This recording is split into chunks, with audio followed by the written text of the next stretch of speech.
Babalikan ko kayong lahat at sisingilin ko kayo! Tingnan natin. Kung hindi ka pa magkadurog-durog dito sa dinamita gagamitin namin sa'yo, ang mga kampo ng kadiliman na kagaya mo ay dapat lang na mamatay. Sampain kayong lahat! Magbabayad kayong lahat sa akin!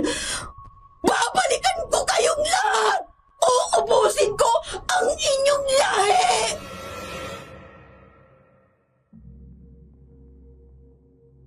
Isang nakakatakot na araw po sa inyong lahat. Alam niyo po, kapag nakakarinig kayo ng mga ganyang salita, ay paulit-ulit kong naaalala yung kwento ng lolo ko tungkol sa aswang na napakahirap patayin. Hayaan niyong i-share ko din sa inyo ang kwentong kababalaghang ito. By the way, ako nga pala si Margie. Age 30 years old at kasalukuyang naninirahan dito sa Jose Panganiban, Camarines Norte. Ayon sa lolo ko, ang kwentong kababalaghang ito ay nangyari maraming taon na ang nakakaraan pero patuloy pa ring pinag-uusapan ng mga tao sa aming bayan. Paano nga ay nagpasalin-salin na ang kwentong ito mula noon hanggang sa panahon ko ngayon. Malalim na ang gabi, dapat sana ay nagpapahinga na ang mga tao, lalo na nga at parang uulan pa. Kasi malamlam ang sikat ng buwan. Minsan ay nagtatago pa sa maitim na ulap. Nagkakagulo ang mga tao papalabas ng malaking bahay Kastila. Armado ng itak at sibat ang lahat. Puwersahan nilang inilabas sa bahay ang isang babae na nasa edad 50 anyos. Nakasuot ng purong itim na damit. Mahaba ang buhok na abot hanggang bewang. Mahahaba din ang mga kuko nito. Ito si Aling Iska. Mga walang hiya kayo! Anong gagawin niyo sa akin? Dapat na matapos ang ginagawa mong paghahasik ng lagim. Marami ka ng pinirwisyong tao. Marami ka ng nabiktima. Ang mga taong pinatay ko ay mga magnanakaw at mapaghangat ng hindi maganda sa kapwa. Kung hindi sila nagnakaw dito sa mansyon, hindi mangyayari sa kanila yon. Mga hangal sila! Sa akala mo ba ay maniniwala kami sa'yo? Natural. Yan ang sasabihin mo. Kasi dito namin nakita ang mga bangkay pero ang totoo niyan, biniktima mo sila at dinala dito. Sige mga kasama, itali na sa poste ang babae niyan. Dinala nga ng mga kalalakihan sa malaking poste si Aling Iska. Itinali ang magkabilang kamay, pati ang bewang at ang lieg ni Aling Iska ay nilagyan ng lubid para siguradong hindi na ito makakawala pa.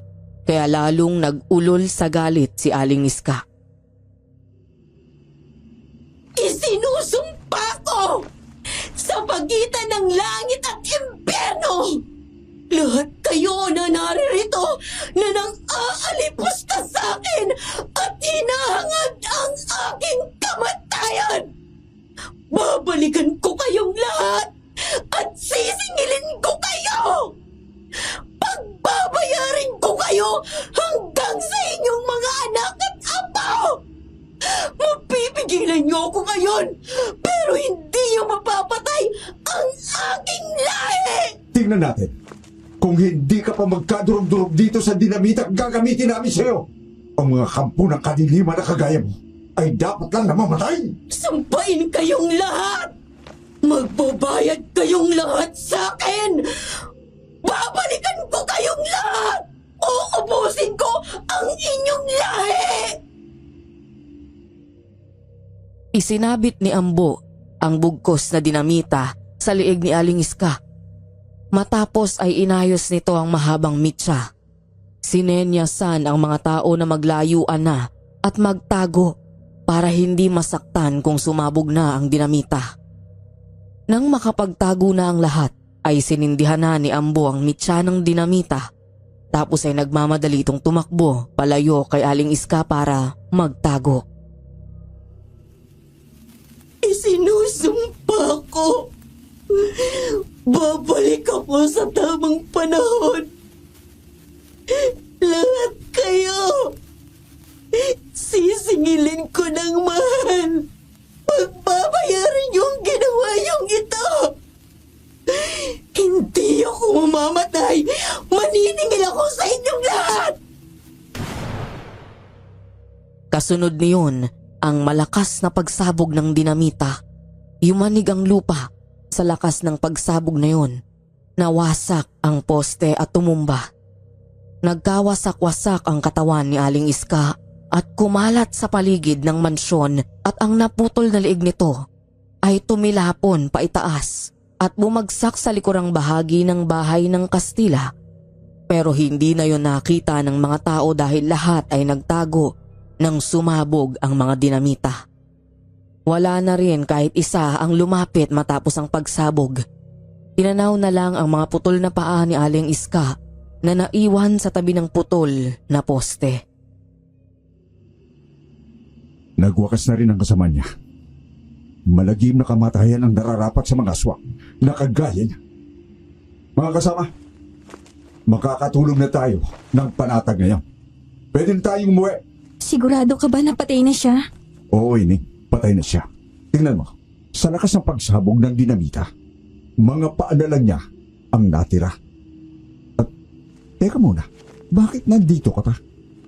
Ang bata mo pag-gala-gala ka sa gabi. Dapat sa'yo ay nagpapahinga na. Nagising kasi ako sa lakas ng pagsabog. Akala ko kung ano na yon. Kaya pala kayo nagkakagulo dito. May sumabog pala. Saka hindi na ako bata. 15 anyos na ako. Umuwi na tayong lahat. Pati ikaw bata, ha? Umuwi ka na rin. At teka, sino ba ang mga magulang mo? Bakit parang ngayon lang kita nakita dito? Bagong lipat lang kami dito. Hindi rin kami magtatagal. Ganun ba? O sige, umuwi ka na rin, Ining. Sumang-ayon naman kay Ambo ang lahat ng mga taong naroon. Nag-alisa na lahat. Naiwan doon si Charito, na natiling nakatingin sa mga putol na paa ni Aling Iska.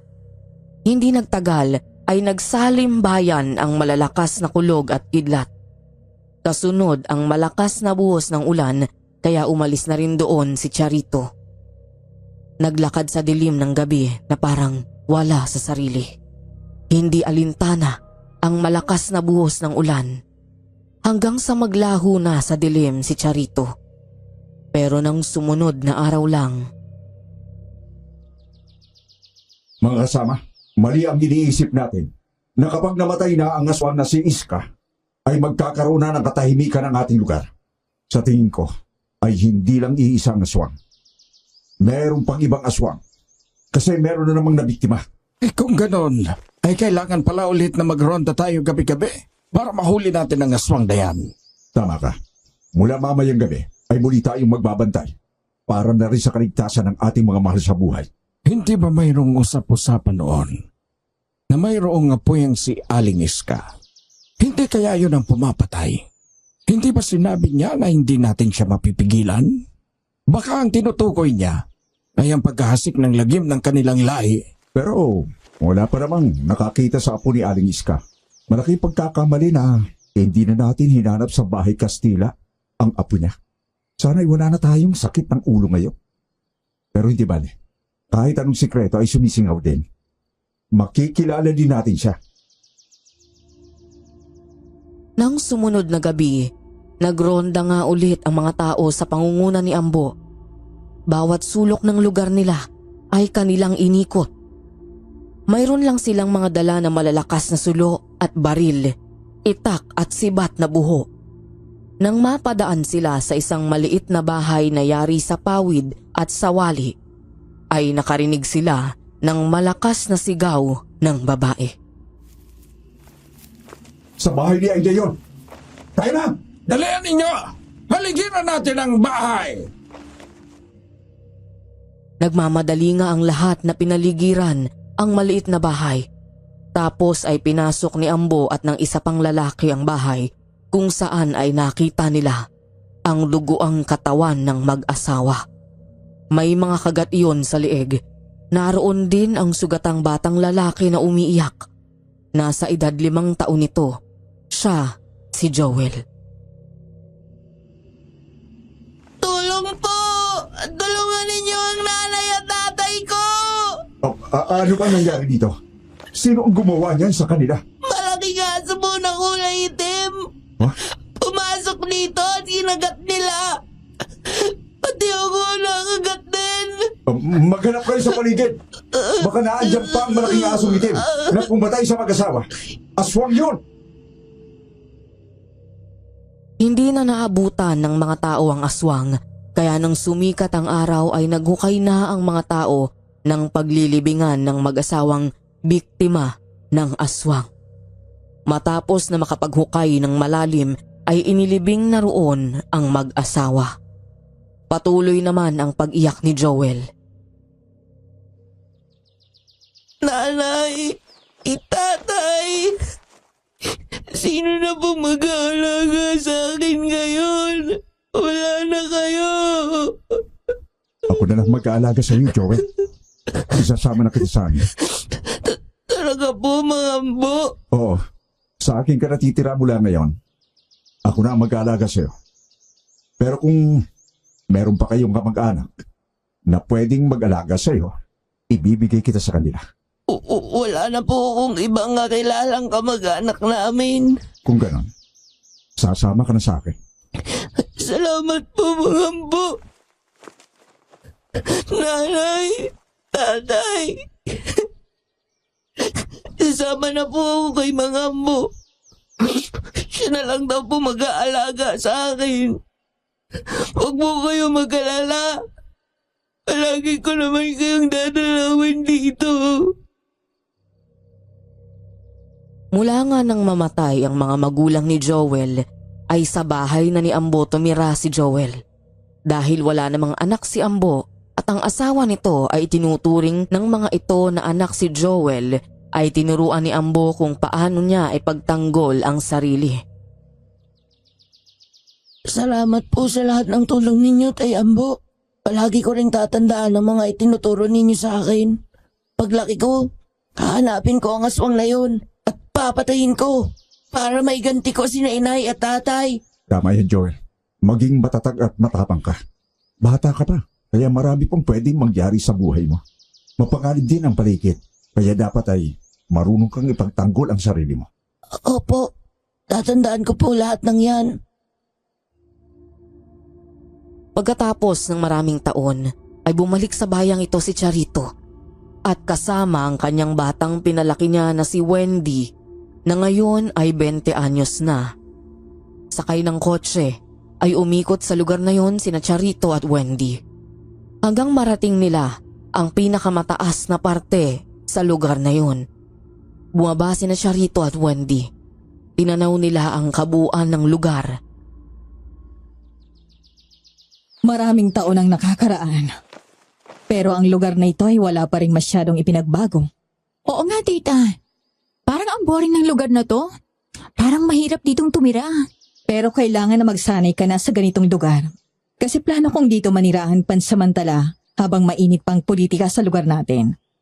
Para makaiwas na din muna ako sa mga kalaban ko. Hindi ko pala nasabi sa'yo na ako ang nakabili ng malaking bahay na nasa bukana ng baryong ito. Tita, wala ka na bang planong tumakbo ulit bilang mayor sa lugar natin? Parang napapagod na ako. Gusto ko munang magpahinga sa politika. Dito na lang muna tayo. Maganda dito. Tahimik at presko ang hangin. Malayo din sa aking mga kaaway. Ay, parang hindi ako makatatagal sa lugar na to eh. Maiinip ako dito, tita. Sige, pwede ka naman ang bumalik doon sa atin. Si Aling Nadia na lang ang kasama ko dito.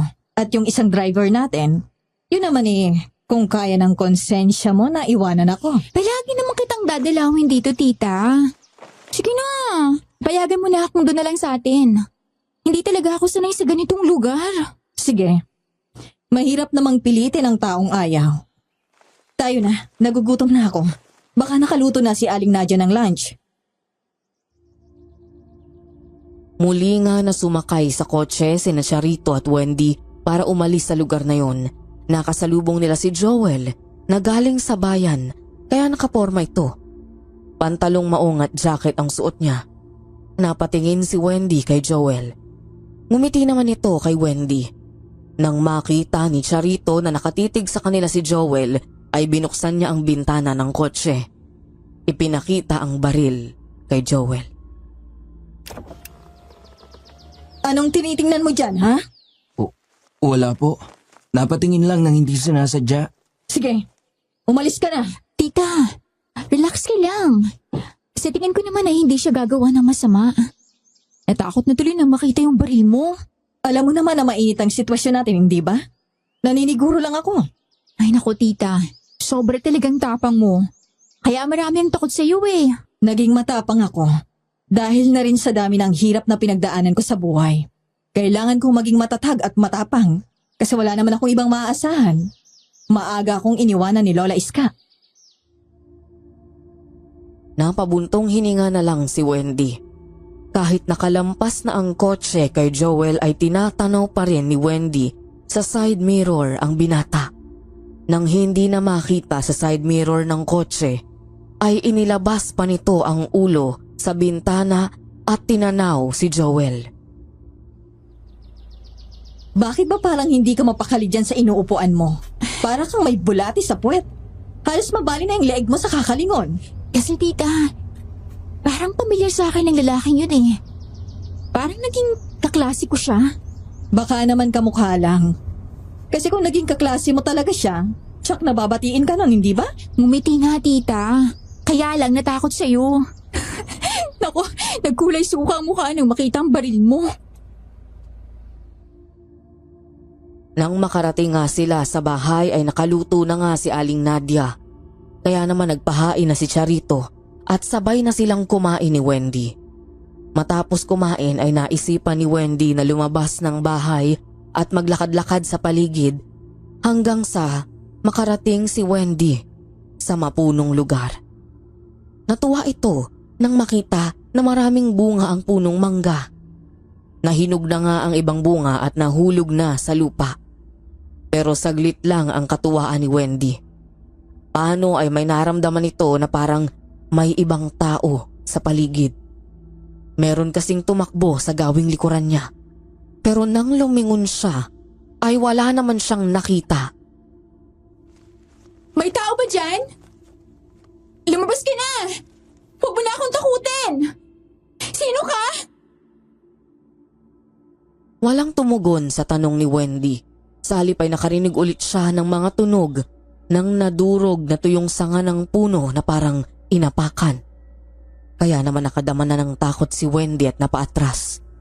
Naapakan niya ang isang bungang ng mangga kaya dumula siya tumakbo pero nasalo siya ni Joel. Naku po, mag-iingat ka. Ikaw pala. Naku, salamat ah. Kanina ka pa dito?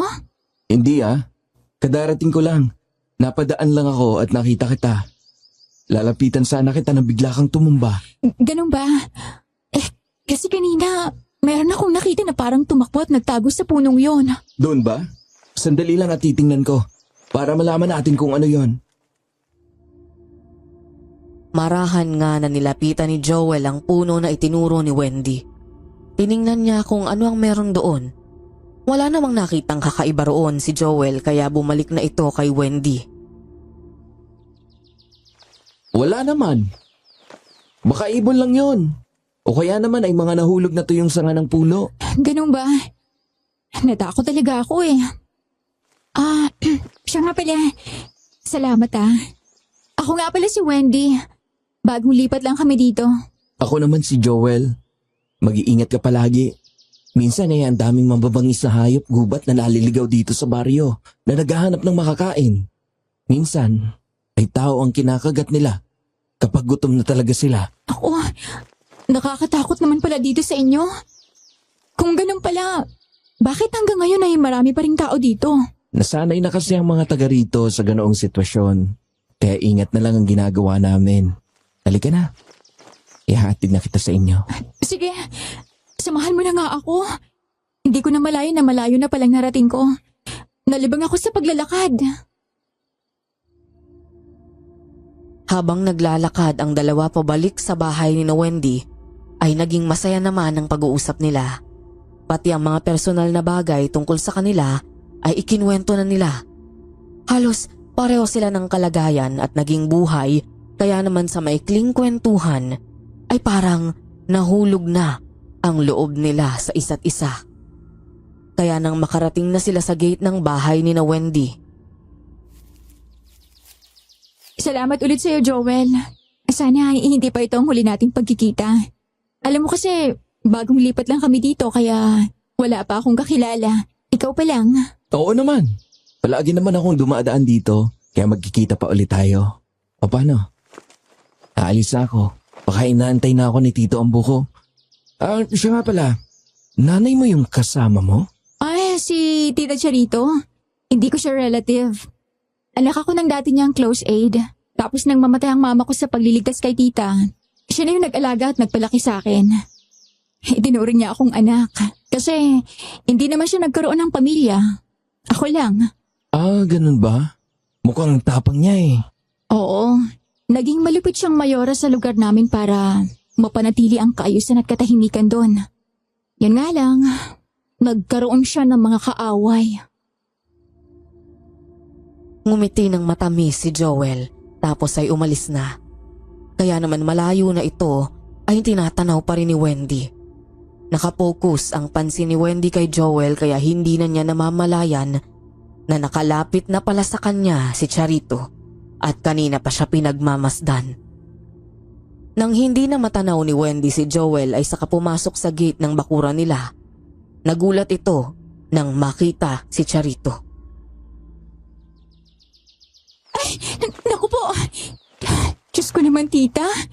Muntik na akong tumalon sa pagkabigla. Kanina pa po kayo rito? Oo, kanina pa. At kitang-kita ko na parang masayang-masaya ka. Sino bang tinatanaw mo doon? Wala po, tita. Yung mga puno po ng mangga doon. Ang daming bunga. Yan po ang tinitingnan ko. Natutuwa ako kasi, alam niyo naman, mahilig ako sa prutas. O siya, sige na. Ihanda mo ng mga damit mo at magbiyahe na kayo ng maaga para hindi ka gabihin. Saan po ako pupunta, tita? Eh di sa bahay natin. Uuwi ka na, hindi ba? Ang sabi mo hindi ka makakatagal sa lugar na ito kasi naboboring ka. Oh, tita. Sinabi ko lang yun kasi wala pa akong nakikitang maganda. Pero ngayon parang mawiwili na ako dito. Hindi ka na aalis? Hindi mo na ako iiwanan dito? Hindi na po, tita. Kung nasan kayo, mananatili ako sa tabi niyo. Ay nako, mabuti naman at nakapag-isip-isip ka. Parang gusto ko nang magalit sa iyo eh. Kung iiwanan mo talaga ako dito. Sus, hindi ko naman gagawin yun, tita. Takot ko lang sa inyo. Dapat lang alam mo naman ang ugali ko. Gusto ko, palaging nasusunod kung ano ang gusto ko. Nang makita ni Wendy na parang nagtatampo na si Charito ay para itong bata na yumakap kay Charito. Niyakap din naman ni Charito si Wendy. Pero nang umihip ang hangin at gumalaw ang mga halaman at mga sanga ng puno, ay bumitaw si Charito sa pagkakayakap kay Wendy. Tumingin siya sa paligid. Parang bigla siyang kinabahan. Pakiramdam kasi ni Charito ay merong nakamasid sa kanila. Tumingin siya sa paligid pero wala naman siyang nakita. Bakit po, tita? May problema ba? Wala. Baka guni-guni ko lamang yan. Pakiramdam niyo ba mayroong nakamasid sa atin? Alam niyo, tita, ganyan din yung pakiramdam ko eh. Akala ko pa nga ay mayroong tumakbo kanina sa likuran ko. Pero nang tingnan ko, wala naman akong nakita na kahit ano. Tama ka. Ganun nga ang naramdaman ko. Ibig sabihin ay naramdaman mo din yon? Opo, ganun yung pakiramdam ko kanina nung nasa ilalim ako ng punong mangga. Kaya natakot-takot umuwi na kaagad. Sa susunod ay huwag kang aalis na mag-isa lang, ha? Baka may mangyaring masama sa'yo. Hindi ko naman malalaman agad yon. Pero sabi niyo naman na safe at tahimik sa lugar na to, di ba? Kaya siguro ay naninibago lang tayo. Lalo pa nga at ang lugar na to ay mapuno at malapit sa mga bundok. Ngumiti lang si Charito tapos ay pumasok na sila sa loob ng bahay kaya hindi na nila nakita na merong nilalang na umalis sa makapal na halamanan.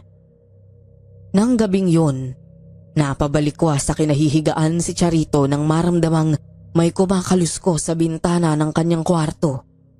Kaagad niyang kinapa ang baril na nasa ilalim ng unan. Kaagad na lumapit sa bintana at nakiramdam. Pero wala na ang kaluskos doon. Marahan siyang lumabas ng kwarto. Malamlam ang ilaw sa salas. Nagtungo si Charito sa kusina. Kumuha siya ng fresh milk doon. Natigilan siya nang maramdaman na merong nakatayo sa likuran niya. Kaya naman mabilis siyang lumingon. Nakatutok ang baril. Akala mo hindi kita nakita, ha? Alam kong nandyan ka sa likuran ng kabinet. Lumabas ka! Nang walang sumagot sa sinabi niya ay marahan siyang lumapit sa likuran ng kabinet kung saan nakita niya na isang malaking asong itim ang naroon. Nang makita na nakatutok ang baril ni Charito, ay kaagad na tumakbo ito palayo. Sa gulat ni Charito ay pinaputukan ang malaking asong itim na tumatakas. Dahil doon ay nagising si Wendy at ang dalawang tauhan nila sa bahay. Merong nakapasok dito na malaking asong itim. Singlaki na siya ng tao. Tumayo siya sa likuran ko. Mabuti na lamang at may dala akong baril. Kung hindi, baka nakagat niya na ako. Malaking asong itim? Singlaki ng tao? Tita, baka naman hindi na ordinaryong aso yun. Baka aswang na yun. Yun nga din ang naisip ko. Mang Dodong, isara mong mabuti ang mga pintuan at bintana nitong bahay, ha? Siguraduhin mong maayos sa mga lock para hindi ulit makapasok kung ano man yon. Sumunod naman kay Charito ang driver nila. Pinuntahan ang mga pintuan sa harapan at sa likurang pinto ay sinigurong maayos na ang pagkakasara niyon. Tapos ay muli na silang natulog. Kinabukasan, muling nagkita sina Wendy at Joel. At nasabi ni Wendy ang nangyari ng nakaraang gabi. May aswang ba dito sa lugar niyo? Gusto ko sabihin mo sa akin ang totoo. Oo, yung malaking asong itim. Matagal na yung problema ng mga taga rito. Marami na yung naperwisyo at nasaktan. Bata pa ako, naririnig ko ng tungkol dyan. Pero hanggang ngayon hindi pa rin mahuli ng mga tao kaya patuloy na nakakaperwisyo. Yun ang pumasok sa amin kagabi. Mabuti na lang at nagising ang tita Charito ko.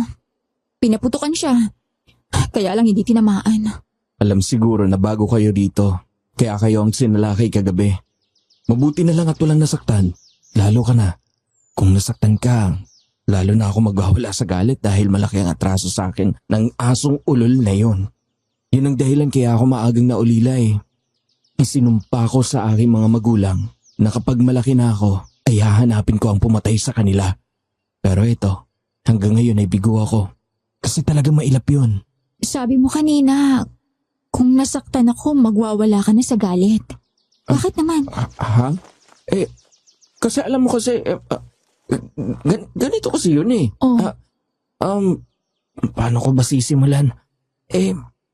Mag-aalala kasi ako kapag ganun. Kasi Gusto mo ako. Ganun ba? Kaya mag-aalala ka kapag nasaktan ako? oo, ganun nga. Tama ka. Naunahan mo lang ako eh. Yun naman talagang sasabihin ko sana eh. Tagal mo kasi magsalita eh. Masyado kang natutorpe eh.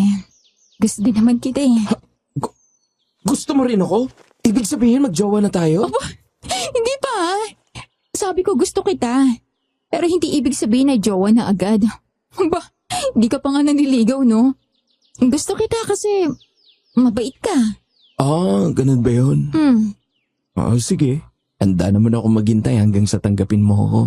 Sisimulan ko na maligaw ngayon. Sige. Pero huwag ka muna lalapit at magsasabi sa tita Charito ko ha. Matapang kasi yun eh. Straight ko sa mga tauhan niya. Sa akin lang yun mabait kasi anak na ang turing niya sa akin. Ganun ba? Sige. Ililihim na lang muna natin ang tungkol sa atin. Lalo na ang tungkol sa panliligaw ko sa'yo. Napangiti si Wendy sa sinabing iyon ni Joel. Matapos ay pumunta ulit sila sa malalaking puno ng mangga. Nanungkit sila ng bunga. Tuwang-tuwa si Wendy, lalo na nang umakyat sa puno si Joel. Pero saglit lang ang kasiyahang yun. Paano nga ay muling naramdaman ni Wendy na hindi lang sila ang naroon. Nang mapalingon si Wendy sa makapal na damuhan, ay nakita niya ang malaking asong itim. Joel, ang malaking asong itim! Nandito siya! Joel, anong gagawin ko? Huwag kang gagalaw para hindi ka sakmalin agad. Nandito ako. Hindi kita pababayaan. Hindi nga makakilos si Wendy. Nakatingin lang siya sa malaking asong itim habang palapit ito sa kanya. Namumula ang mga mata habang tumutulo ang laway. May kagat din itong suklay ang asong itim na yun. Nang makita naman iyon ni Joel, ay tumalon ito sa puno. Bumagsak sa harapan ng malaking aso. Iwinasiwas niya ang hawak na patalim kaya tinamaan sa mukha ang asong itim. Umangil ito at nagalit kay Joel. Binitiwan niya ang kagat-kagat na suklay at sinugod si Joel kaya nagpambuno sila. Mag-iingat ka, Joel! Makakaganti na rin ako sa iyo, halimaw ka! Pinatay mo ang mga magulang ko! Mamamatay ka din ngayon! Joel, ingat ka! Teka, tulungan na kita! Dumampot ng malaking kahoy si Wendy tapos ay inihampas sa likuran ng asong itim. 3 ulit na hinampas ni Wendy ang aso pero hindi siya pinapansin ng asong ito habang patuloy na sinasalakay si Joel. Nang mabitawan ni Joel ang patalim ay hinawakan ni Joel ang bibig ng asong itim para hindi siya makagat. Tinadyakan ni Joel ang aso pero hindi pa nakakatayo si Joel ay muli na siyang sinalakay nito. Binalya siya kaya tumumba si Joel. Nahilo siya kaya naman kinagat ulit ng aso ang suklay at marahang lumapit kay Wendy na parabang may gustong sabihin. Takot naman si Wendy na hindi makakilos sa kinatatayuan. Maya-maya lang ay 2 malalakas na putok ng baril ang narinig ni Wendy. Dumating pala si Charito at binaril ang asong itim. Tumama sa katawan ng aso ang 2 bala. Bumagsak ito kaya nakalapit si Charito kay Wendy. Noon muling tumayo ang aso kahit nag-aagaw buhay ay pinakita pa rin ito ang kagat-kagat niyang suklay. Lumayo po kayo sa kanya! Baka mangagat ulit yan! Hindi na mangyayari yon kasi tutuluyan ko na siya para matapos ng lagim na inihahasik niya. Oo nga, tita! Patayin mo na siya! Nang muli ngang humakbang ang aso ay wala nang galit sa mukha niyon. Bagkus ay pilit na ipinapakita kay Charito ang suklay na kagat-kagat. Pero dahil sa pangamba takot ni Charito na kagatin sila ng aso ay muling pinaputok ang hawak na baril. Sa pagkakataong ito ay sa ulo na tumama ang bala ng baril. Halos mawasak ang ulo ng aso. Nabitiwan ng kagat na suklay. Walang buhay na bumagsak ito. Umiiyak na yumakap si Wendy kay Charito. Huwag ka nang umiyak. Ligtas ka na. Tita, mabutit dumating ka. Muntik na akong kagatin ng aso na yon. Mabutit nandito rin siya. Maraming salamat sa pagliligtas mo kay Wendy. Wala pong anuman. Ang totoo po ay matagal ko na rin hinahanap ang asong yan. Kasi yan ang pumatay sa aking mga magulang. Siya nga po pala ako si Joel. Ako naman si Charito. At ito ang aking anak na si Wendy. Magkano ang gusto mong ibayad ko sa'yo sa ginawa mong pagtulong sa kanya? Wala po. Gaya ng sinabi ko, hinahanap ko rin ang asong ito. At ako pa nga ang dapat na magpasalamat sa iyo kasi napatay mo siya. Sige po, aalis na po ako. Salamat ulit. Kung kailangan mo ng tulong, huwag kang mahiyang lumapit sa akin. Diyan kami nakatira sa malaking bahay sa Bukana. May utang na loob ako sa iyo. Sige po. Siya nga pala. Ang ganda niyo po. Magkamukha pala kayo ni Wendy. Lihim na kumindat si Joel kay Wendy bago umalis. Kagaya ng pinag-usapan nila, ililihi muna nila kung anuman ang relasyong meron sila ngayon, lalo na kay Charito, dahil natatakot sila na baka kung ano ang isipin sa kanila ni Charito. Nang wala na si Joel, ay muling napansin ni Charito ang suklay na nabitiwan ng aso. Nagtataka lang ako. Kanina nakita ko nakagat niya itong suklay habang nasa harapan mo. Hindi ko maintindihan kung bakit. Oo nga po, tita. Nagtataka ako. Bakit hindi niya ako kinagat? Tapos na makita ka at lumapit sa'yo. Parang ipinapakita yung suklay. Ano kayang meron sa suklay na yan? Damputin mo nga't titingnan ko. Teka lang, tita. Gamitan ko ng panyo. Puro lawi ng aso eh. Gumamit nga ng panyo si Wendy. Dinampot ang suklay at ipinakita kay Charito. Gulat si Charito nang makita nang mas malapitan ang suklay kung saan nabasa niya na nakaukit doon ang kanyang pangalan. Sa kabilang bahagi naman ng suklay ay pangalan ni Aling Iska. Biglang naramdaman ni Charito ang pagkirot ng dibdib. Naalala niyang nangyari kay Aling Iska. Maraming taon na ang nakakaraan. Napabuntong hininga si Charito. Bakit po, tita? Kanina niyo po tinitingnan ang suklay na yan ah. Teka, tingnan niyo po. Nakaukit ang pangalan niyo. Oo. Sa akin ang suklay na yan. Matagal na panahon na mula nang iregalo sa akin yan ni Lola Iska. Kung ganon, bakit nasa asong itim na to? Kaya pala parang ibinibigay niya sa'yo eh. Eh sa'yo pala yan, tita. Oo nga eh. Pero hindi ko din alam kung bakit. Kaya pala mula nang dumating tayo dito, parang palagi na lang may lihim na nakasubaybay sa atin. Gusto pala niyang ibigay ang suklay na ito. Wala talaga siyang balak na saktan tayo. Yun nga din po ang naisip ko ngayon eh. Kasi kung talagang gusto niya tayong saktan, maraming magagandang pagkakataon para kagatin niya ako. Pero hindi niya ginawa. Teka lang po, nasaan na po ba si Lola Iska? Matagal na siyang patay. Malagim na kamatayan ang sinapit niya sa mga taga rito. Sila ang pumatay sa Lola Iska. Hinatay nila si Lola Iska? Pero bakit? Mahabang kwento, Wendy. Malalaman mo din ang lahat pagdating ng oras. Halika na, umuwi na tayo. Pagdating sa atin, linisin mo itong suklay. Sige po, tita. Nang muli nilang dingunin ang aso ay naging abo na ang katawan nun. Kaya naman umalis na sila doon. Nang makarating sila sa bahay ay nilinis ni Wendy ang suklay at ibinigay kay Charito.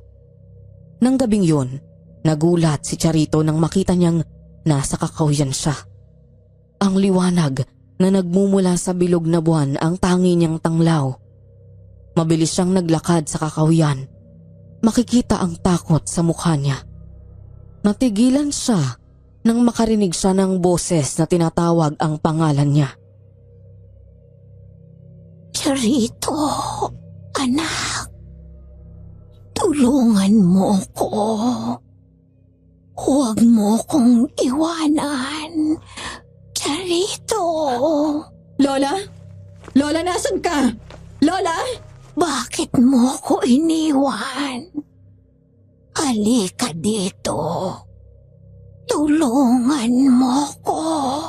Lola? Lola, nasan ka ba kasi? Lola? Patuloy na hinanap ni Charito sa malawak na kakahuyan si Aling Iska hanggang sa makarating si Charito sa malaking puno ng balite. Nanlaki ang mga mata ni Charito nang makitang may matandang babaeng napakahaba ng buhok na nakadapa sa harapan ng puno ng balite. Ang mga ugat ng puno ay nakagapos sa mga kamay at paa ng matanda. Marahan itong nilapitan ni Charito. Nang malapitan niya ang matanda, ay tinawag niya ang pangalan nun. Lola Iska? Kayo ba yan? Hindi kumibo ang matandang babae. Umiyak lang ito at hinawakan ang balikat ni Charito.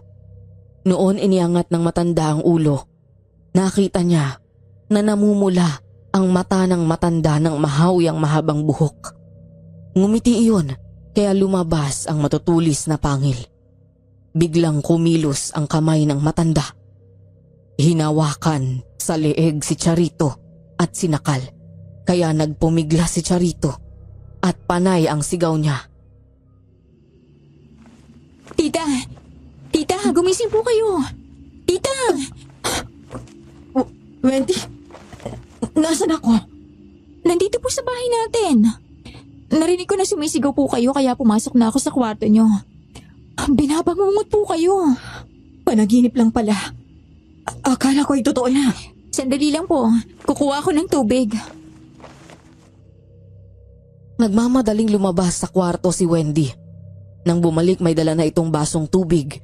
Ibinigay kay Charito at agad namang uminom ng tubig ito para mabawasan ang tensyon na nararamdaman. Tapos ay napabuntong hininga. Kaya naman bakas din sa mukha ni Wendy ang pag-aalala. Tita, ano pong napanaginipan nyo? Mukhang takot na takot kayo ah. Ang Lola Iska. Nakita ko siya sa aking panaginip. Umiiyak siya at humihingi siya ng tulong sa akin. Relax lang po kayo, tita. Panaginip lang po yun. May gusto siyang gawin ko.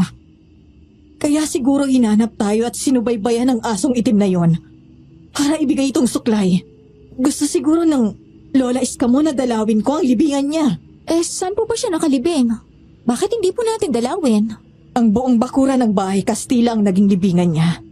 Nang patayin siya ng taong bayan, dinamit ang ginamit sa kanya. Kaya walang natira sa katawan niya. Nagkasabog-sabog. Grabe naman pala naging kamatayan ng Lola Iska mo, tita. Ganoon ba katindi ang galit ng mga tao sa kanya? Dahil yun sa maling bintang sa kanya. Isa raw siyang aswang. Pero hindi naman ako naniniwala. Kasi hindi ko naman siya nakita sa ganoong nakakatakot na itsura. Isa pa akong aswang ang lola ko. Dapat may dugo din akong aswang. Pero wala naman. Hindi naman ako naging aswang mula pa sa aking pagkabata. Kaya alam kong mali ang ibinibintang nila kay Lola Iska. Oo nga po. Kahit naman yung asong itim, hindi rin tayo sinaktan.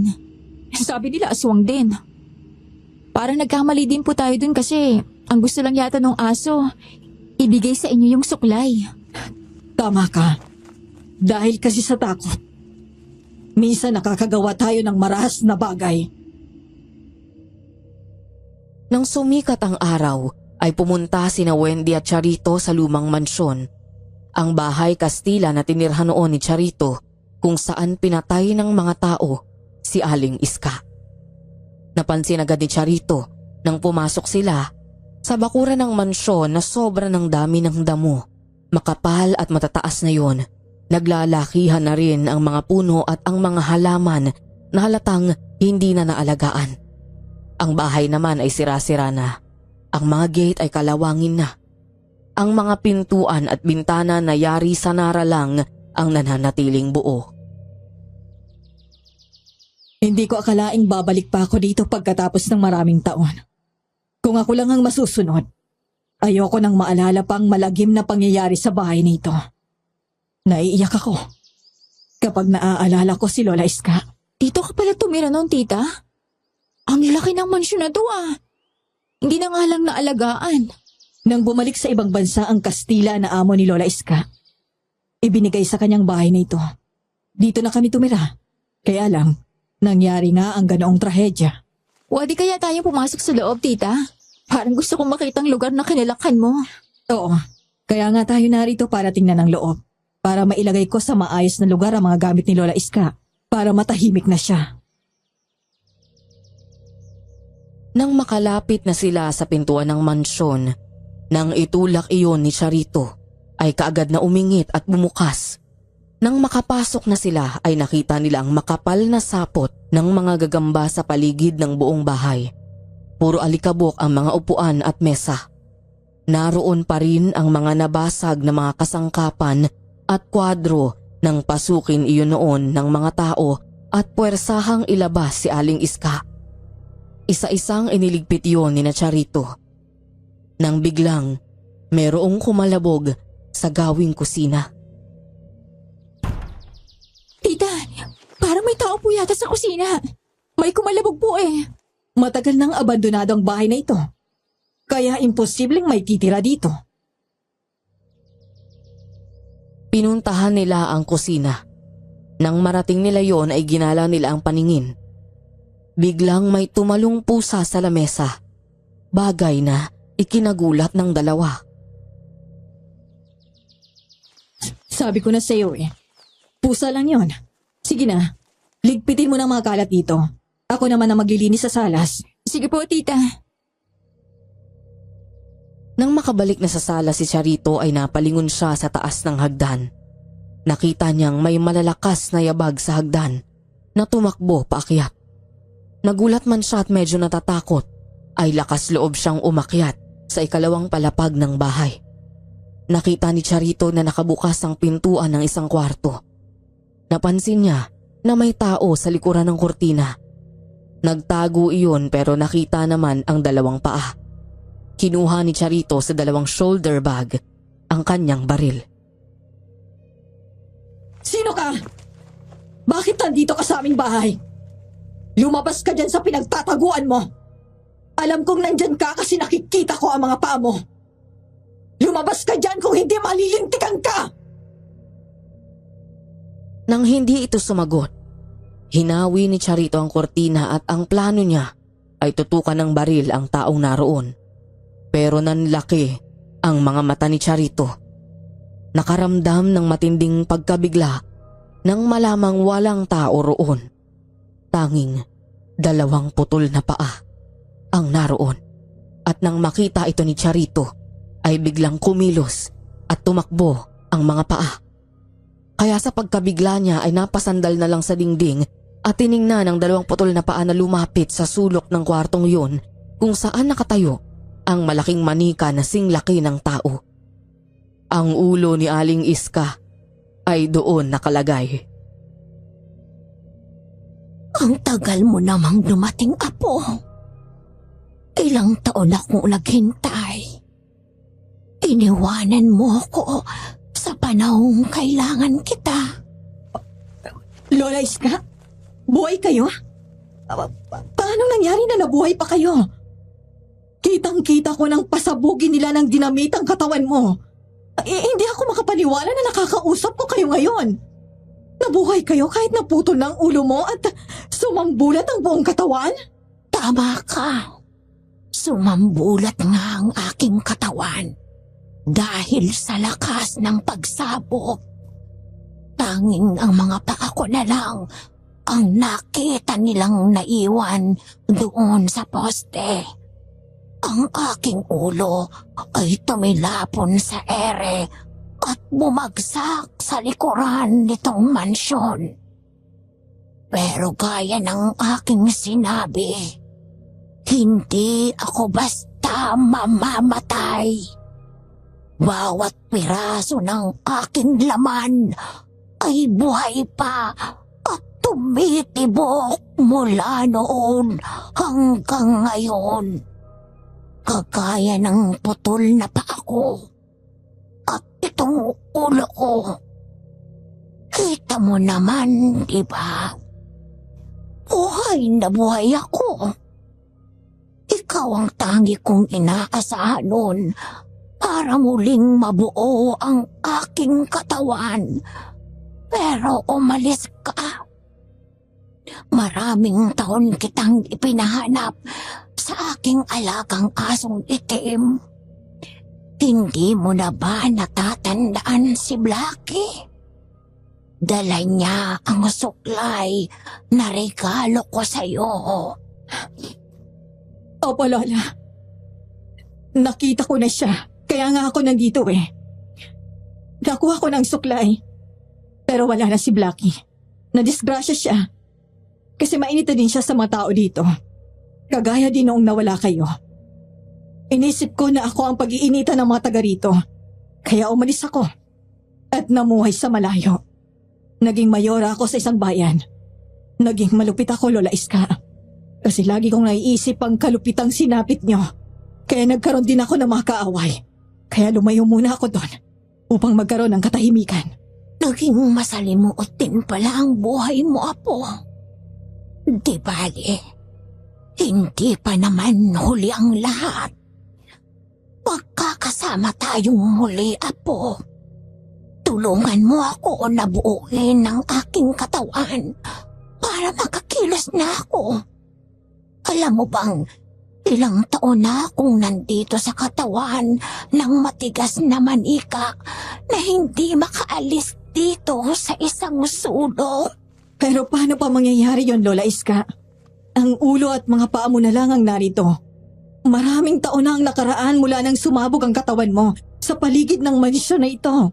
Kagaya ng sinabi ko sa iyo, ang bawat piraso ng aking laman ay nananatiling sariwa at tumitibok hanggang ngayon, Charito. Nakakalat lang sila sa paligid nitong mansyon, kung saan-saan lang sumiksik para hindi sila makain ng mga asong gala.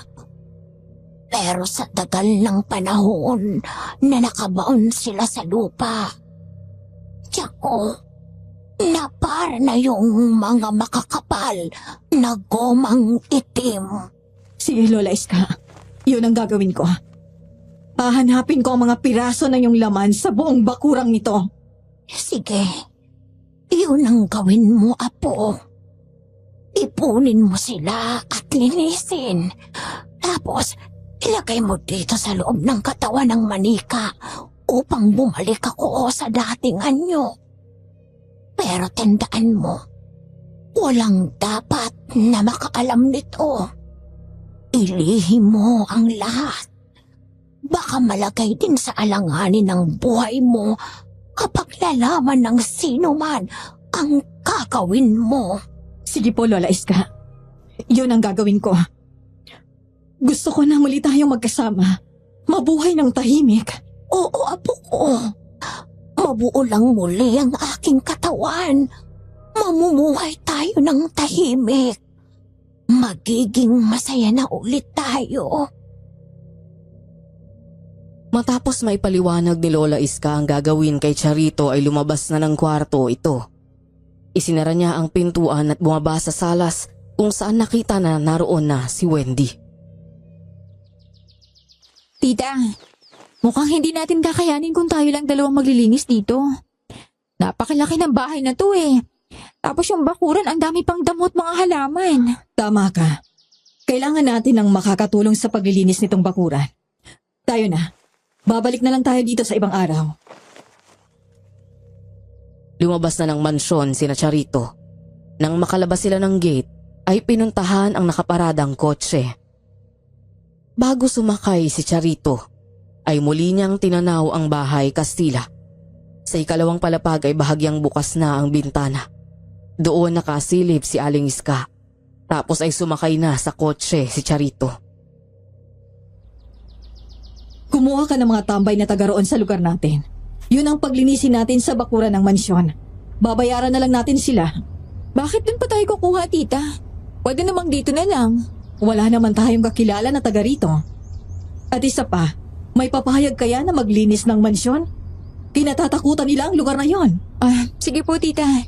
Mamaya din po ibabiyaya ko pabalik sa atin. At kukuha dun ng mga bata. Kahit magsama ka na rin ng mga maedad na. Para mas maging mabilis ang trabaho. Kailangang malinis natin ang buong lugar sa lalong madaling panahon. Sige po. Yun po ang gagawin ko, tita. Nang makauwi nga sila ay inutusan ni Charito ang driver na samahan si Wendy para kumuha ng taong maglilinis ng bakuran ng mansyon sa kanilang lugar. Kaya noon din ay bumiyahe na ang dalawa.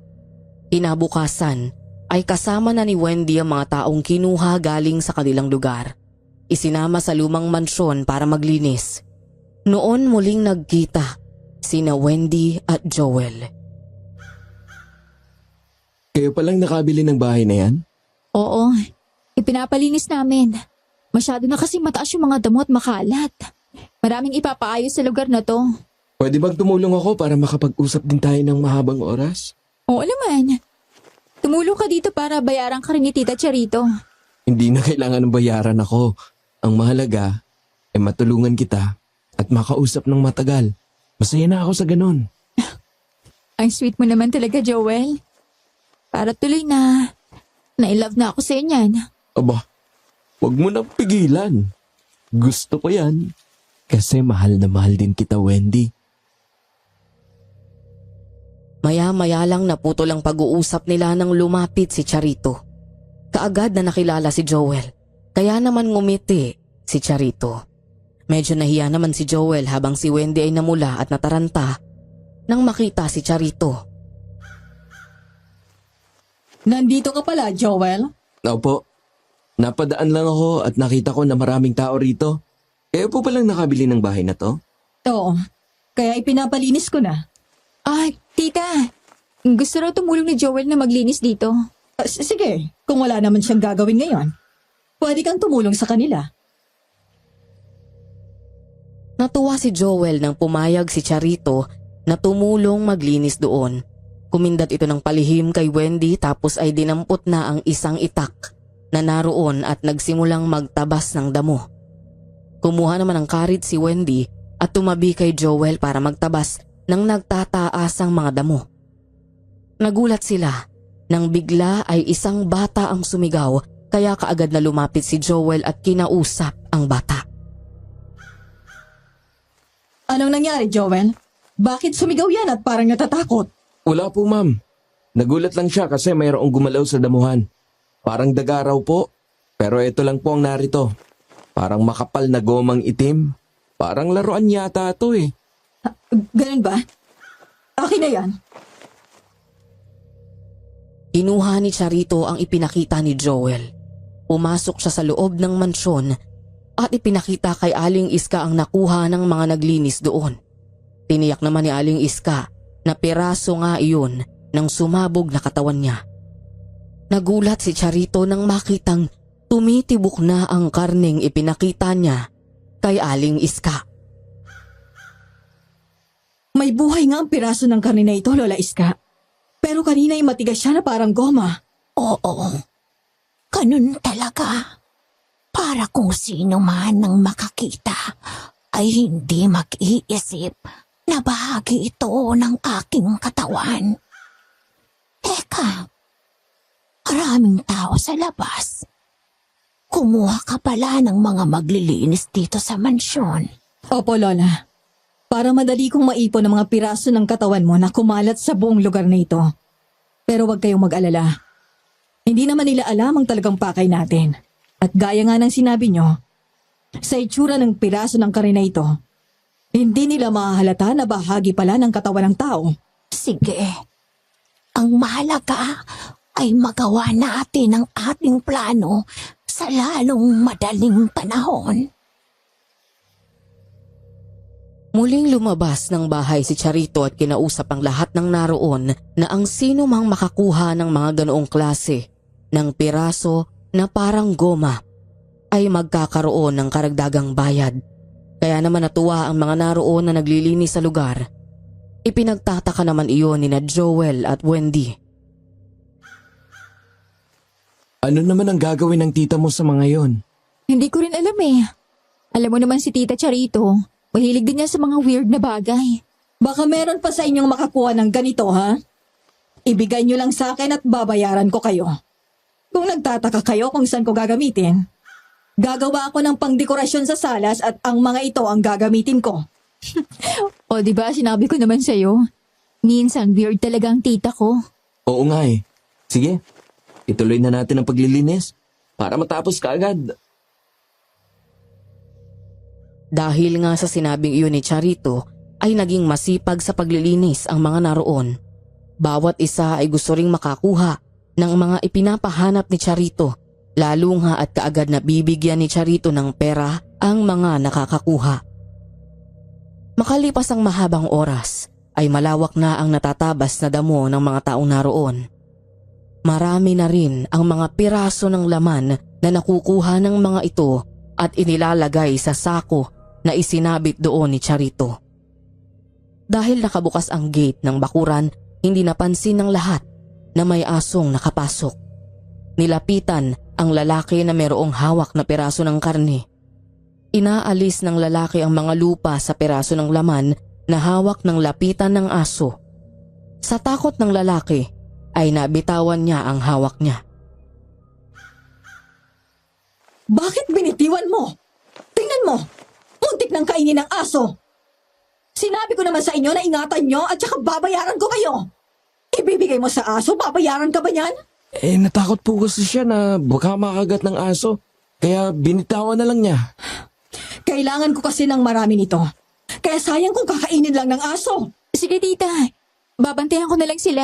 Sisiguraduhin ko na lahat na makukuha nila ay mailalagay sa sako. Sige, ikaw na nga bahala sa mga yan. Pinapainit ang ulo ko. Nagpatuloy nga ang lahat sa paglilinis sa bakura ng mansyon at lahat ng nakukuha nilang piraso ng karne na iniisip ng lahat na goma lang ay inilalagay sa sako. Pero napansin ni Joel na mayroong kakaibang nangyayari sa sako.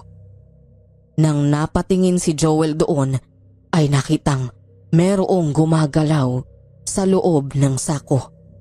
Pero nang silipin ni Joel ang loob ng sako ay wala namang pagkilos doon. Kaya napakamot na lang siya ng ulo.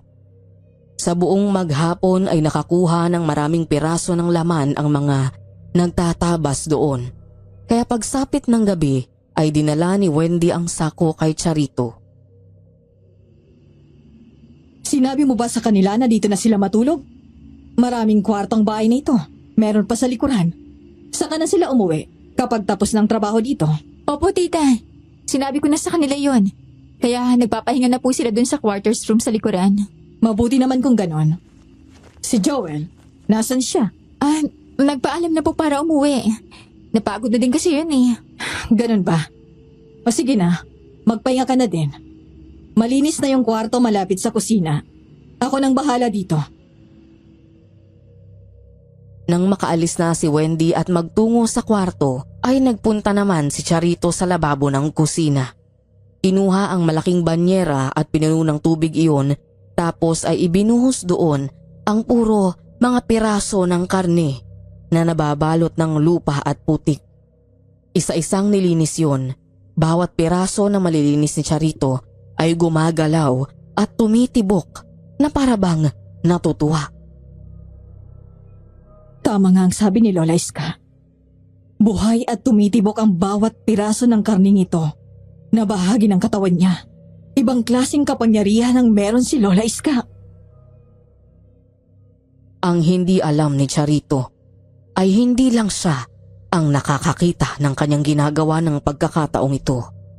Nandito rin si Joel at nakasilip sa siwang ng maliit na bintana.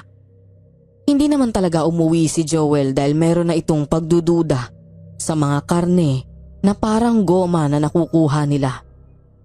Nang matapos na linisin ni Charito ang mga pirasong ito, ay inilagay sa isang malinis na planggana at saka umakyat sa ikalawang palapag ng bahay. Sinamantala naman iyon ni Joel, maingat na pumasok sa mansyon at sinundan si Charito. Aba, at ang bilis yata na naiipon ng mga trabahador mo, mga piraso ng katawan ko. Oo nga, Lola. Sinabi ko kasi na sino mang makakakuha ng mga ganitong bagay ay bibigyan ko ng karagdagang bayad. Mabuti naman kung ganon. Umaayon sa atin ang magandang panahon. Tingnan mo. Bilog na ang buwan. Sige na, ilagay mo na dito sa loob ng katawan ng manika ang mga yan. Merong butas sa dibdib ng manika. Dito mo padaanin. Sige po, Lola. Konting panahon na lang at mabubuo ka ng muli. Isa-isang inilagay ni Charito sa loob ng katawan ng manika ang mga piraso ng tumitibok na laman hanggang sa mapuno ang katawan ng manika. Ang dalawang putol na paa ay kumilos at humakbang din palapit sa manika. Muntik nang mapasigaw si Joel sa takot nang makita na kusang humahakbang ang mga putol na paa. Nang makita na nagbabago na ang anyo ni Aling Iska, ay nagmamadaling umalis si Joel. Ang sarap sa pakiramdam ko. Ngayong buo na ulit ang aking katawan. Hindi ko na kailangan ng katawan ng manikang to na ginawang patungan ng aking ulo sa loob ng ilang taon. Lola Iska, kompleto ka na. Masaya akong nakabalik ka na. Oo, kompleto na ako. Nakabalik na ako. Salamat sa iyo, Apo. Siya nga pala, nandyan pa ba ang mga trabahador mo? Nagpapahinga na po silang lahat. Kasi marami pa silang gagawin bukas. Nandun sila sa quarters room. Si Wendy naman ay nasa isang kwarto na rin sa ibaba nitong mansyon. Mabuti naman kung ganon. Apo, buksan mo nga ng mabuti ang bintana nang pumasok dito ang liwanag ng buwan. Sige po, Lola Iska. Saglit lang. Tumalikod nga si Charito. Pinuntahan ang bintana at binuksan iyon. Pumasok sa loob ng kwarto ang liwanag ng sikat ng buwan. Nang tingnan ulit ni Charito si Aling Iska, ay wala na iyon sa kwarto. Hindi man lang niya namalayang nakaalis na pala. Lola? Lola Iska? Nasaan na kayo? Nang hindi na makita ni Charito sa loob ng kwarto si Aling Iska ay agad siyang bumaba ng bahay para hanapin ito. Hanggang sa matanaw ni Charito na nasa labas na pala si Aling Iska. Nakatingala sa liwanag ng buwan. Nang umihip ang hangin ay gumalaw ang mahabang buhok ni Aling Iska na umaabot na hanggang sa lupa. Tapos ay lumakad ito patungo sa puno. Pero nagulat si Charito nang makita niyang naglaho doon si Aling Iska. Lola Iska! Saan ka na naman nagpunta? Hindi nagtagal narinig ni Charito ang sigawan ng mga tauhan sa loob ng quarters room. Kaya nagmamadali siyang nagpunta roon. Nangilabot ang buong katawan ni Charito. Nang sa pintuan pa lang ng quarters ay bumungad ang bangkay ng mga tauhan niya. Puro may malaking sugat sa lalamunan. Nanlaki ang mga mata niyang nang malamang si Aling Iska ang may gawa nito. Kitang-kita pa ni Charito nang patayin ni Aling Iska ang huling biktima. Lola Iska! Bakit mo ginawa ito sa kanila? Sinabi ko na sa iyo na kailangang maging lihim ang muling pagkabuo ng katawan ko dahil marami pang mga taong sisingilin ko. Malalagay ako sa panganib kapag mayroong ibang nakaalam nito. Kaya tama lang na gawin ko yan sa kanila. Sa tagal ng panahon, nasabik ako sa dugo ng tao. Pero hindi naman yan ang sabi mo sa akin, hindi ba? Ang sabi mo, mabuo ka lang muli ay mamumuhay na tayo ng tahimik. Alam mo bang dati, hindi ako naniniwala sa bintang nila kasi hindi naman kita nakita noon. Pero ngayong nakita na kita sa ganitong gawain, ngayon ko nalaman na totoo palang bintang nila sa'yo. Apo, malaki ang utang ko sa'yo. Kaya naman, hindi kita gagawan ng kahit na ano. Kaya ng pangako ko, mabubuhay tayo ng maayos. Aalisin ko lang ang mga hadlang. Gusto ko na tayo lang ang nakakaalam nito. Wala nang iba. Isa na lang ang ililigpit ko at matutulog na ako. Lola Iska, huwag mong sasaktan si Wendy! Bakit ka nagmamalasakit sa kanya? Hindi mo naman siya anak, di ba? Paano niyong nalaman ang bagay na yan? Kasama sa taglay kong kapangyarihan, ang basahin ang lihim ng isang tao sa pamamagitan lang ng pagtingin sa mga mata.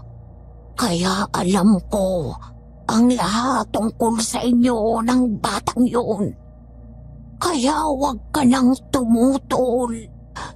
Ibigay mo na siya sa akin para mapanatag ako.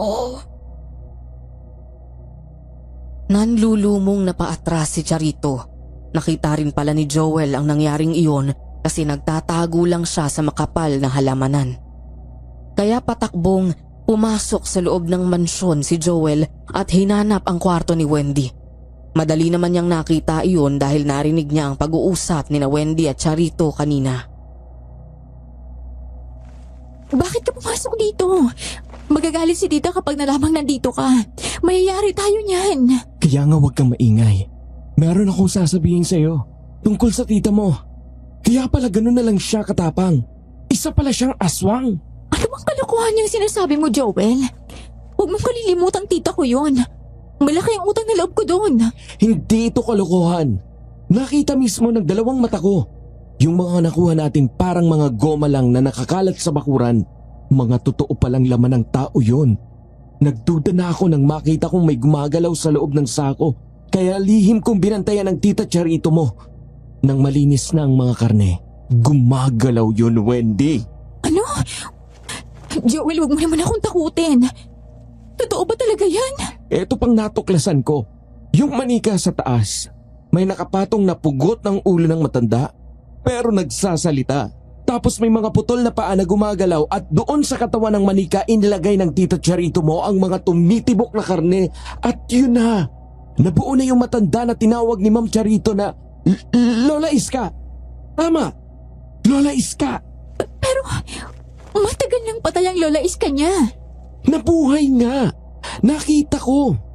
Pinatay na ang lahat ng nandito. Yung mga katulong nating maglinis kanina. Maliwanag ka sa mga sinasabi ko. Nakakatakot ang tita mo at yung matanda. Lahi sila ng aswang.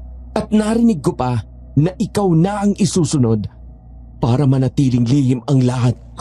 Ano? Ano gagawin natin? Pero bakit hindi nila naramdaman na nagmamatsyag ka pala sa kanila kanina? Dahil meron akong pangontra sa aswang. Bata pa ako, ay tinuturuan na ako ng tito Ambo ko kung paano sila malalabanan.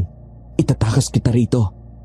Kailangan na nating makaalis bago nila malaman na alam na natin ang kanilang lihim. Dahil tsak nahahanapin din nila ako kasi alam ko na rin ang lihim nila. Ako po, bakit naman ganon? Pinalaki lang ba ako ni Tita Charito para pagdating ng oras ay ialay lang ako sa lola niya? Marahang binuksan ni Joel ang pintuan ng kwarto. Tapos lumabas sila ni Wendy. Pero nakasalubong nila si Charito na may dalang baril. Nakita ni Wendy na parang namumugto pa ang mga mata ni Charito. Aatras sana sila. Pero nasa kabila naman si Aling Iska. Kaya nasukol na ang dalawa. Takot na takot sina Joel at Wendy. Tita, alam ko na pong lahat. Maawa kayo sa amin. Huwag niyo kami ibibigay sa Lola Iska mo na isang aswang. Kahit anong pakiusap mo ay hindi ka na niya pakikinggan pa, Wendy. Mas mahalaga sa kanya na manatiling lihim ang tungkol sa kanila ng Lola Iska niya. Tita, mahal mo ako, di ba? Minahal din kita at itinuring na parang isang tunay kong ina. Kaya bakit kailangang matapos ito sa ganito? Hindi ko alam na ganito ang mangyayari, Wendy. Na mas magiging magulo ang sitwasyon sa pagkabuong muli ng katawan ng Lola Iska ko. Oh, tapos na ba kayong mag-usap? Magpaalam ka na sa anak-anakan mo, Charito. Total, ay wala ka namang pagpipilian. Mas mahalaga pa din tayong dalawa. Napakasama ninyo! Mga kampon kayo ng kadiliman! Hindi ako papayag na saktan ninyo si Wendy! Eh di kung ganon, ay uunahin na kita para hindi mo na rin maipagkakalat ang natuklasan mo ngayong gabi. Humilos ang mahabang buhok ni Aling Iska. Mabilis na pumulupot sa liig ni Joel. Pero matindi rin ang determinasyon ni Joel na mabuhay. Pinutol niya ng patalim ang buhok ni Aling Iska kaya nakawala si Joel. Tapos ay ibinato niya ang patalim. Tumama sa dibdib ni Aling Iska. Bagay na lalong ikinagalit ng matanda. Hangal ka talaga, binata. Lalo akong nasabik sa dugo mo. Charito, tapusin mo na din ng isang yan. Tita, wag! Natigilan sina Joel at Wendy nang iangat ni Charito ang baril at itutok sa kanila. Patuloy din ang pag-agos ng luha ni Charito habang naririnig ang sigaw ni Aling Iska na tapusin na ni Charito ang dalawa. Hindi nagtagal ay kinalabit ni Charito ang baril. 3 putok ang umalingaw-ngaw. Napapikit si Wendy pero wala siyang sakit na naramdaman. Nang muling idilat ang mga mata, nalaman niyang si Aling Iska pala ang binaril ni Charito. Nakiusap ako sa inyo na huwag niyong sasaktan si Wendy. Pero mapilit kayo. Hindi ako papayag na saktan niyo siya. Dahil anak na ang turing ko sa kanya. Tita, salamat po. Walang hiya ka! Isa ka ring hangal! Nagsisisi ako kung bakit ako pang naging dahilan ng pagkabuo ng iyong katawan. Parang ako na din ang muling nagdala ng lagim sa bayang ito. Kung ganon, ay nakapili ka na ng kapalaran mo. Tatapusin na din kita para manatiling lihim ang lahat ng tungkol sa akin. Para malaya akong magantihan ang lahat ng mga may atraso sa akin. Papatayin ninyo ang sarili ninyong apo? Napakasama ninyo! Ang totoo ay hindi ko naman siya tunay na kadugo. Anak siya ng mga amo kong Kastila. Hindi rin naman totoong bumalik yun sa abroad. Pinatay ko sila para maging kuta ko ang bahay na to. Pinalaki ko si Charito sa pag-aakalang pagdating ng oras ay magiging kakampi ko. Pero nagkamali din ako. Yanig na yanig ang buong katawan ni Charito sa mga lihim na nalaman kay Aling Iska. Lalo siyang umiyak habang ang mga kamay ay humigpit ang hawak sa baril. Nagtatagis ang mga ngipin niya sa galit. Ang mga magulang pala niya na matagal niyang pinananabigang makilala ay matagal nang wala. Pinalaki siya sa kasinungalingan. Kaya muli niyang pinaputok ang baril at tumama ang bala sa dibdib ni Aling Iska. Mamamatay ka, halimaw! Wala akong kamatayan na hangal! Humanda kayong lahat sa akin! Wendy! Joel! Tayo na! Tumakbo silang 3 palabas ng mansyon pero hinabol sila ni Aling Iska. Kumapit ang mahabang buhok niya sa paa ni Wendy. Nadapa ito. Binalikan siya ni Charito. Muling binaril si Aling Iska. Tumumba ito pero muling bumangon. Tumakbo naman si Joel sa likuran ng mga halamanan.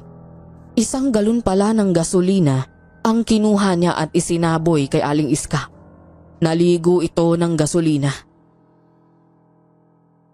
Hindi ka naman mamamatay habang may pulso ang bawat timaymay ng laman mo, di ba? Kahit nawasak na, buhay pa rin. Pero kung masusunog ka, mabubuhay ka pa ba? Huwag! Huwag mong gawin sa akin yan! Inihanda ko ang gasolinang yan nang magduda akong buhay ang mga laman sa sako. Tama lang pala, kasi magagamit ko sa'yo. Kinuha ni Joel sa bulsa ang posporo at sinindihan ng 1 piraso.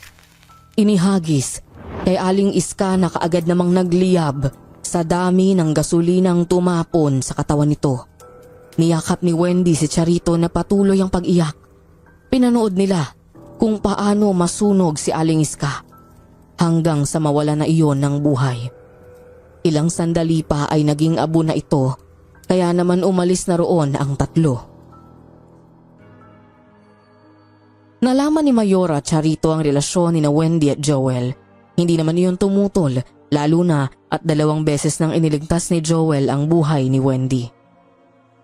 Pero mula nang mamatay si Aling Iska, ay lalong kinatakutan ng mga tao ang bahay Kastilang iyon. Paano daw kasi kapag gabi ay mayroong naririnig doon na nag-iiyakan at nagsisigawan na mga lalaki. Naririnig din doon ang iyak ni Aling Iska.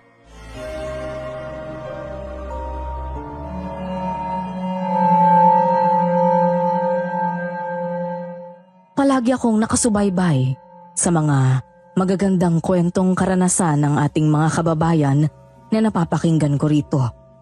Kaya naman naisip ko na sumulat din at ishare ang kwento ng aking lolo na si Greg na nangyari maraming taon nang nakakaraan. Isang karanasan na hindi niya makakalimutan, lalo pa nga at naging bahagi siya ng makulay na buhay ng dalagang tindera ng sanggol na si Marita. Matagal na nagsasama ang mag-asawang Greg at Ana. Pangarap talaga nila ang magkaroon ng anak na lalong magbibigay sa kanila ng kasiyahan at magiging inspirasyon nila sa buhay. Pero hanggang ngayon ay wala pa rin silang nagiging anak. Kahit anong senyales ng pagbubuntis ay hindi makita kay Ana, kaya naman palagi na lang malungkot si Ana. Kanina ka pa nandito sa bintana. Nakatingin ka sa malayo. Panayang yung buntong hininga. Meron bang problema? Naisip ko lang kasi, babae ba talaga ako? Meron ba akong matres? Sinabi naman ng doktor na wala tayong diferensya pareho. Pero hanggang ngayon, hindi pa din ako mabuntis. Hindi pa siguro panahon, mahal ko. Sinabi naman sa atin ng doktor na pwede tayong magkaanak kasi wala namang may problema sa atin. Kaya huwag ka nang mawala ng pag-asa. Iniisip ko lang kasi na matagal na nating pangarap yon. Baka kung hindi ko maibigay sa yung bagay na yon, ay magbago ka na at iwanan ako. Ano ka ba naman? Huwag kang mag-isip ng ganyan. Nang magpakasal tayo, meron tayong sinumpaan sa harapan ng altar na magsasama tayo sa hirap at ginawa, kalungkutan at kasayahan habang buhay. Kaya wala kang dapat na ipag-alala. Halika nga rito. Payakap nga. Palagi mong tatandaan na nandito lang ako para mahalin ka habang ako ay may buhay. Salamat, mahal ko. Siya nga pala, nasabi sa akin ni Aling Marjeline na pumunta daw tayo sa Obando. Sumayaw daw tayo doon habang humihiling ng anak. Mabisa daw yun, mahal ko. Marami na daw nagpunta doon at humiling. At napagbigyan naman sila. Sige, bukas na bukas din ay pupunta tayo ng Obando. Kaya huwag ka na malungkot.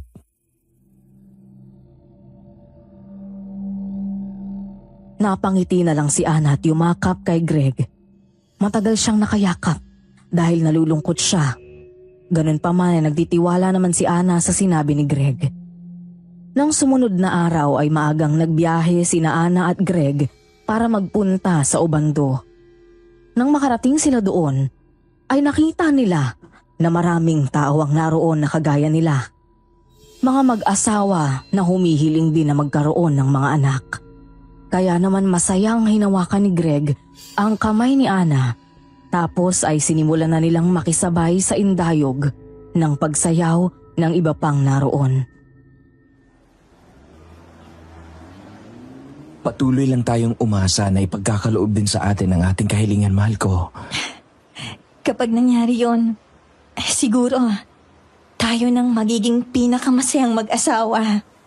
Tama ka. Kaya sige lang, sumayaw lang tayo ng sumayaw hanggang sa mapagod tayo. Oo, basta para sa ating mga pangarap, gagawin ko ang lahat. Maghapong sumayaw sa Obando sina Ana at Greg. Hapon na nang umuwi sila. Pagdating sa bahay ay kaagad nagluto ng hapunan si Ana. Matapos ay kumain na sila. Dahil sa maghapong pagod, kaagad silang nakatulog ng mahigana. Kinabukasan ay maaga pa rin silang nagising. Lumabas ng bahay si Ana para magwalis sa harapan. Iyon naman ang pagkakataong dumaan si Marita. Natulak-tulak ang kariton ng asin. Ana, baka wala ka ng asin dyan. Bumili ka na. Ay naku, ho nga pala, Suki. Malapit ang maubos. Sige nga, takalan mo nga ako para meron akong stock sa bahay. Dumaan ako dito kahapon, saradong bahay mo. Mukhang namasyal kayo ah. Naku, nagpunta kami ng Obando.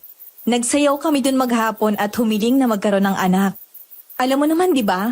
Matagal na kaming mag-asawa pero wala pa rin kami nagiging anak. Kaya humiling kami ng anak sa Obando. Tama ka. Balita ko marami ang mag-asawang dumadayo doon para humiling ng anak. At karamihan naman ay napagbigyan ng pong lumikha. May mga nabalitaan din ako na matapos magpunta sa Obando, ay nabuntis. Ilang buwan lang nakalipas. Nako, sana ngay matulad din ako sa kanila. Nagkakaedad na din kami ni Greg. Dapat magkaroon na kami ng anak. Siya nga pala. Yung iba naman ay sumasama sa prosesyon ng mga santo habang humihiling. At yung iba namang kalalakihan ay nagpipinitensya para daw makahiling ng anak. Bakit hindi yung subukan ng mga yun? Sige nga, sabihan ko si Greg. Malapit na nga ang pista ng Poong Nazareno. Sasama kami doon. Matapos ang kanilang pag-uusap at may balot na ni Marita ang asin ay umalis na siya. Ipinagpatuloy naman ni Ana ang pagwawalis sa harapan ng bahay nila. Ilang araw lang ang nakalipas. Sumapit ang kapistahan ng Poong Nazareno. Kagaya ng maraming deboto ay sumama sa prosesyon sina Ana at Greg sa paniniwalang kapag sumama roon at humiling ay ipagkakaloob ang kahilingan. Kaya kahit mahirap ang sumama sa prosesyon sa dami ng tao, ay tiniis ng mag-asawa ang pagod at hirap. Kasama sila sa mga humihila sa tali ng karosa ng Poong Nazareno.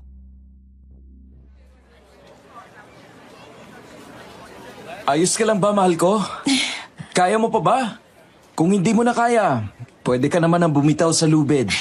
Kaya ko pa naman, mahal ko. Huwag mo akong alalahanin. Para ito sa ating kahilingan sa Poong Nazareno. Sige, dito lang ako palagi sa likuran mo. Nakaalalay sa'yo. Siya nga pala. Itutuloy mo pa ba ang plano mong magpenitensya? Oo naman. Panataw ko na yon tuwing sasapit ang mahal na araw. Gagawin ko yon hanggang hindi tayo nabibigyan ng anak. Pasensya ka na, ha? Ito kasing matres ko, walang silbi. Nahihirapan tuloy tayo ng ganito. Huwag mong sisihin ang sarili mo. Wala kang kasalanan. Siguro ay hindi pa lang talaga panahon. Pero maaawa din sa atin ang Diyos. Mabibigyan din tayo ng anak. Mahabang oras din ang lumipas bago natapos ang prosesyon. Pagod pero masaya na umuwi sina Greg at Ana. Umaasang mapagbibigyan ang kanilang kahilingan. Nang sumapit ang mahal na araw ay isa si Greg sa 7 lalaki na nagpenitensya. Maraming tao ang nanunood habang pumaparada sina Greg.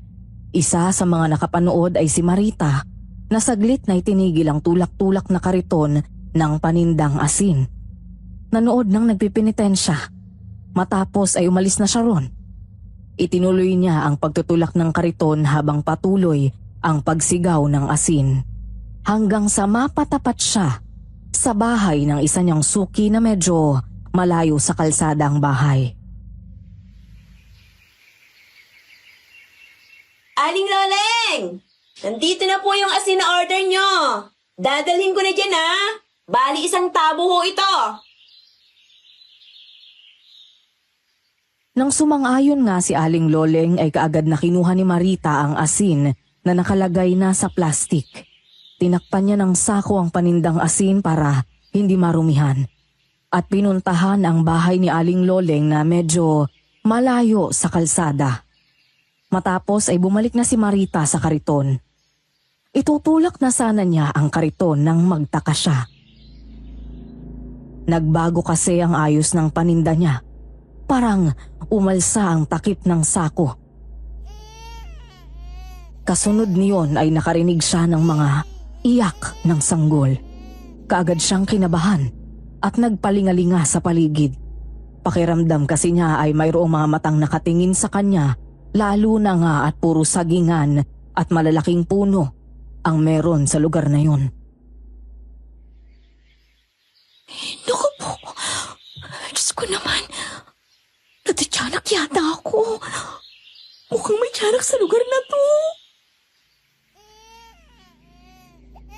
Patuloy na nakarinig ng pag-iyak ng sanggol si Marita, kaya lalo siyang kinabahan at patuloy na pinakikiramdaman ang paligid habang hinahanap kung saan nagmumula ang pag-iyak. Pagkatapos ay muli siyang tumingin sa kanyang kariton. Gumalaw ang sako na takip ng asin. Kaya naman kahit kinakabahan ay dahan-dahan niyang iniangat ang sako na nakatakip sa asin at nakita nga niya ang 2 sanggol na puro dugo at nakabalot ng lampin at nakalagay sa kahon. Ay, Diyos ko po! Tiyanak! Kagaganda namang tiyanak nito! Ay, hindi! Sanggol nga! Sino naman ang mga walang puso nag-iwan ng mga sanggol na ito dito? Dinampot ni Marita ang isang sanggol. Tiningnan niya kung may sugat iyon dahil maraming bahid ng dugo ang lampin na nakabalot sa kanya. Pero wala naman siyang nakita na sugat ng sanggol. Kaya muli siyang tumingin sa paligid dahil pakiramdam niya ay mayroong nakatingin sa kanya. Hanggang sa meron siyang maramdamang kalusko sa hindi kalayuan sa likuran ng mga puno ng saging. Sino ka? Lumabas ka dyan! Magpakita ka!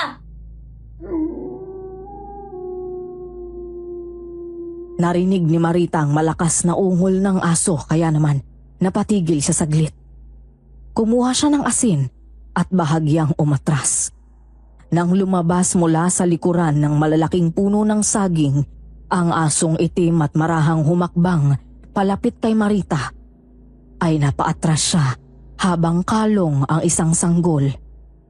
Nang makalapit naman sa kariton ng aso, ay pinagmasdan ng sanggol na nasa kariton. Naisip ni Marita na baka kagatin ng aso ang sanggol.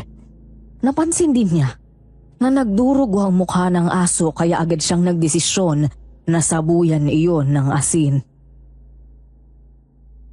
Layuan mo siya! Huwag mo siyang sasaktan! Chu! Chu! Layuan mo siya! Alis dyan! Alis! Parang nahilam ang mga mata ng asong itim nang tamaan ng asin sa mata. Parang nahilo na umatras. Nang makita iyon ni Marita ay nakita din niya ang isang piraso ng kahoy sa tabi ng kalsada. Dinampot niya yun at inihampas sa aso na muling tinamaan sa mukha kaya nakaramdam ng sakit at panganib ang aso. Tumakbo ito papalayo. Nakahinga ng maluwag si Marita. Ibinalik niya sa kahon ang sanggol. Iniayos ang takip ng sako para hindi mainitan at umalis na siya sa lugar na yun. Kaagad na umuwi siya ng bahay. Naku po! Aling Farida! Tulungan niyo nga ako dito sa mga sanggol na to. Kunin niyo po yung isa. Ay, Diyos kong bata ka. Saan ba galing ang mga sanggol na yan? Bakit puro dugo ang mga lampi na nakabalot sa kanila? Meron ba silang mga sugat? Di ko rin po alam kung sinong walang pusong ina ang nag-iwan ng mga sanggol nito sa aking kariton. Wala naman pong mga sugat ng mga bata. Yung lampin lang nila ang puro dugo. Ay, kung ganon, ano kaya nangyari sa kanilang ina at iniwanan sila sa kariton mo? Di ko po alam eh. Basta nang makita ko po ang mga sanggol sa kariton ko, akala ko ay napaglalaruan ako ng tiyanak. Tapos ay nakita ko na may lumabas na asong puro dugo ang mukha. Kakagatin pa nga sana yung isang sanggol eh. Pero binato ko ng asin at pinalo. Kaya ayun, tumakbo palayo. Ay, nako. Buti na lang at hindi ka natakot. Ay, kung nagkataon, tsak na nakain na ng asong yun ang isa sa mga sanggol. O siya, sige na. Palitan na natin ang lampi ng mga sanggol na ito. Naku naman, Aling Farida. Alam niyo namang dalaga pa ho ako eh. Paano magkakaroon ng lampin dito sa bahay ko? Ay, nako nga pala. Sandali lang at uuwi ako. Meron pa akong naitagong mga lampin doon ng mga anak ko. Magagamit natin sa kanila. O sige na, magbasa ka ng bimpo sa maligamgam na tubig. At linisin mo ang mga dugo sa katawan nila. Babalik agad ako. Saglit na umalis si Aling Farida at nang bumalik ay mayroon ng mga dalang lampin. Nang pagkakataong iyon ay nalinisan na rin ni Marita ang isang sanggol. Pansin niya agad ang itim na balat sa kanang balikat ng sanggol na lalaki. Nang bihisan nila ang isa pang sanggol ay mayroon din yung balat na kulay pula naman sa balikat din. Nang matapos bihisan at muling pinagtabi ang mga sanggol ay nalaman nila na kambal palang mga yun. Ipinagtimpla na nila ng gatas at pinasuso sa 2 sanggol, kaya tumigil naman ang mga ito sa pag-iyak. Kaganda at kagwapo ng kambal na ito. Mabuti na lang at ikaw ang nakakuha. Kung hindi, baka namatay na sa gutom ang mga ito. Oo nga po, Aling Faride. Ang problema ko po ngayon paano ko naman aalagaan ang mga batang to? Wala pa po akong karanasan dyan dahil dalaga pa ako Ay siguro naman ay baka makonsensya yung ina ng mga sanggol na ito at muli silang hanapin. Ang gawin mo ay isama mo sila sa paglalako mo ng asin para kung may maghanap ay madali mong malalaman. Mukhang tama nga ako kayo sa bagay na yan, Aling Farida. Yan nga ang aking gagawin para maibalik ko sila sa tunay nilang mga magulang. Mababait naman ang mga sanggol. Kaagad silang nakatulog na makadeden Hindi naman sila mahirap alagaan. Maraming salamat po, Aling Farida. Nang gabing yun, mahimbing ang naging tulog ng mga sanggol. Itinabi ni Marita sa kanyang higaan ang mga ito. Malalim na ang gabi nang mapabalikwas si Marita. Paano nga ay naramdaman niya ang pagpasok ng malamig na hangin mula sa bintana ng kanyang kwarto. Nagtataka siya kasi bago matulog ay isinara niya ang bintana. Nang isasara na niya iyon ay parang mayroon siyang naaninag na tumakbo palayo ng bintana. Kaya bigla siyang kinabahan. Agad niyang isinara ang bintana at inayos ang lock noon. Muli siyang nahiga sa tabi ng mga sanggol.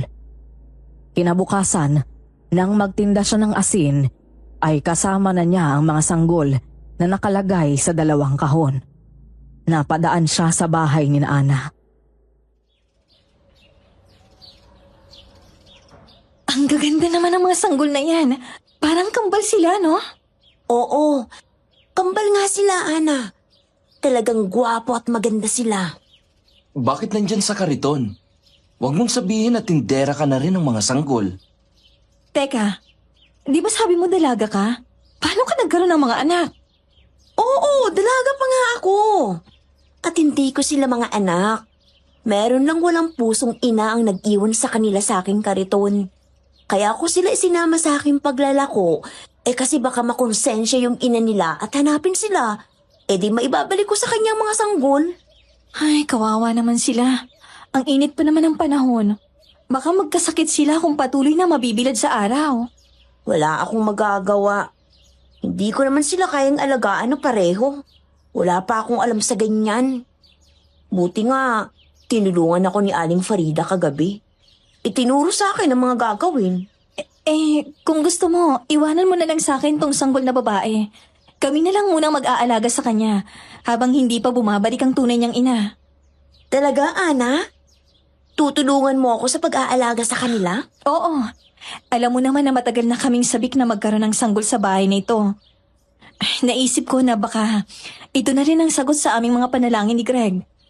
Magkaroon kami ng anak kahit na hindi galing sa aking sinapupunan. Hindi ba, Greg? Oo, tama ka nga, mahal ko. Hindi siguro ito nagkataon. Baka kapalaran talaga ng batang ito na mapunta sa atin para maging anak natin. Sige, ipagkakatiwala ko sa inyong isang sanggol. Basta ipangako nyo na aalagaan nyo siya, ha? At kung sakaling bumalik ang tunay niyang ina, ibabalik natin ang mga sanggol sa kanya, ha? Sumang-ayon naman sina Greg at Ana sa sinabi ni Marita. Kaya naman, kinuha na ni Ana sa kahon na nasa kariton ang sanggol na babae. Pinagmasdan nito at hinalikan. Tapos ay niyakap na puno ng pagmamahal. Tuwang-tuwa na napatingin siya kay Greg. Noon naman muling naramdaman ni Marita ang malamig na hangin na dati niyang naramdaman. Muling tumayo ang mga balahibo niya sa braso at batok dahil sa kilabot. Kaya muli siyang napatingin sa paligid. Wala ba kayong nararamdamang kakaiba? Oo, meron akong kakaibang naramdaman. Sobrang saya ko ngayong may baby na sa aming bahay. Ibig kong sabihin, yung malakas na hangin kanina, parang kakaiba eh. Wala naman ako naramdaman. Ano bang hangin yun? Ganun ba? Sige, siguro nga ay pakiramdam ko lang yun. Napabuntong hininga si Marita. Tapos ay napatingin sa malayo kung saan nakita niya na mayroong isang babaeng nakatayo. Nakasuot ito ng purong itim na damit. May bandanang itim na nakatakip sa ulo at mukha kaya hindi makikilala. Nakatingin ang babae sa kanya. Kaya naman binalingan niya ang mag-asawang Greg at Ana. Kilala niyo bang babae nakatayo sa tabi ng malaking puno ng mangga? Malapit sa tindahan ni Aling Maring? Aling babae? Wala naman ah. Ayun o, sa tindahan ni Aling Maring. Teka, sandali. Kanina naroon siya nakatayo ah. Nakatingin sa atin, pero ngayon biglang nawala. Ay, naku Marita, baka naman napapagod ka lang at nagugutom. Pumasok ka muna kaya sa loob para makapagpahinga. Pati na rin yung sanggol na naiwan sa'yo. Padedehin muna natin, baka gutom na. Oo nga naman Marita. Bilang pasasalamat na din sa pagbibigay mo ng saya sa aming mag-asawa. Tayo na muna sa loob ng bahay. Sabay-sabay na tayong kumain.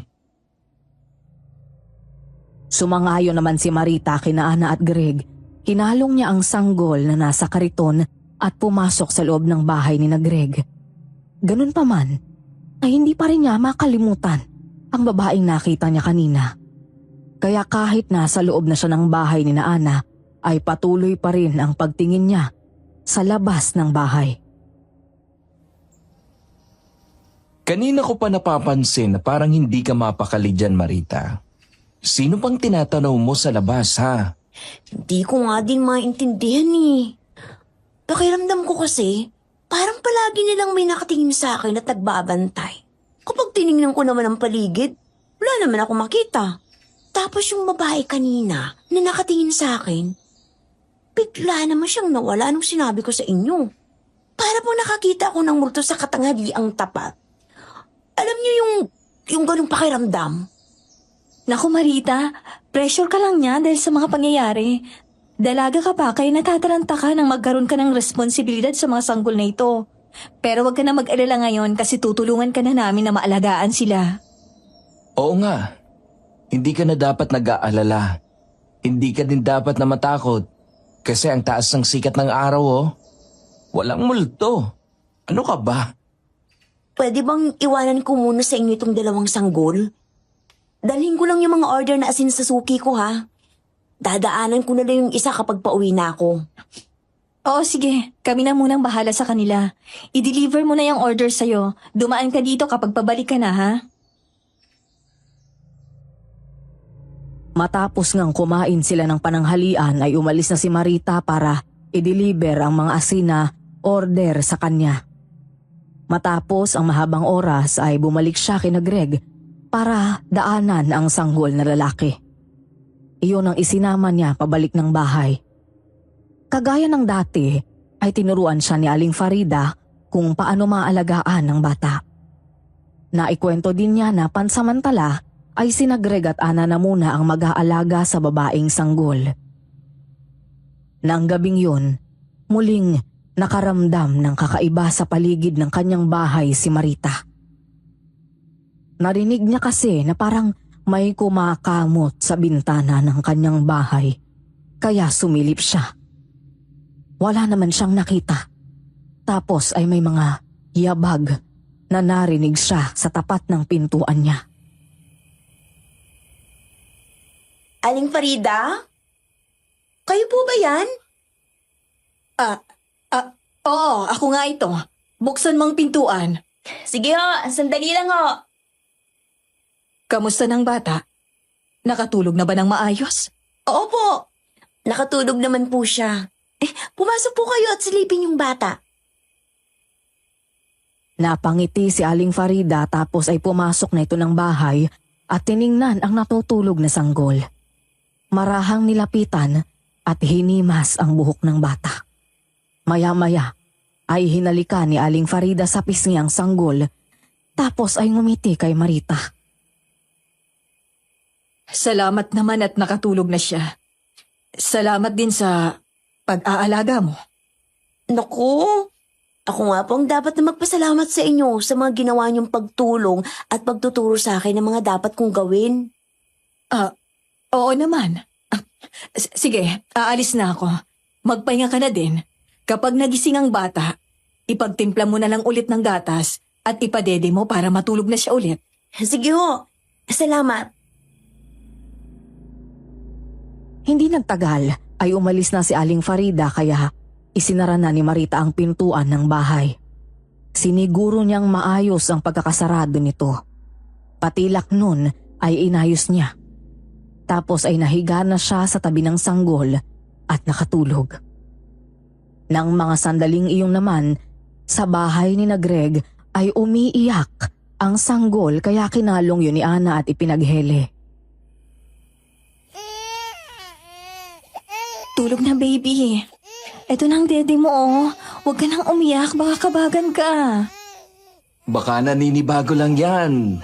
Dati kasi palagi silang magkasama ng kakambal niya. Ngayon ay mag-isa na lang siya. Oo nga eh.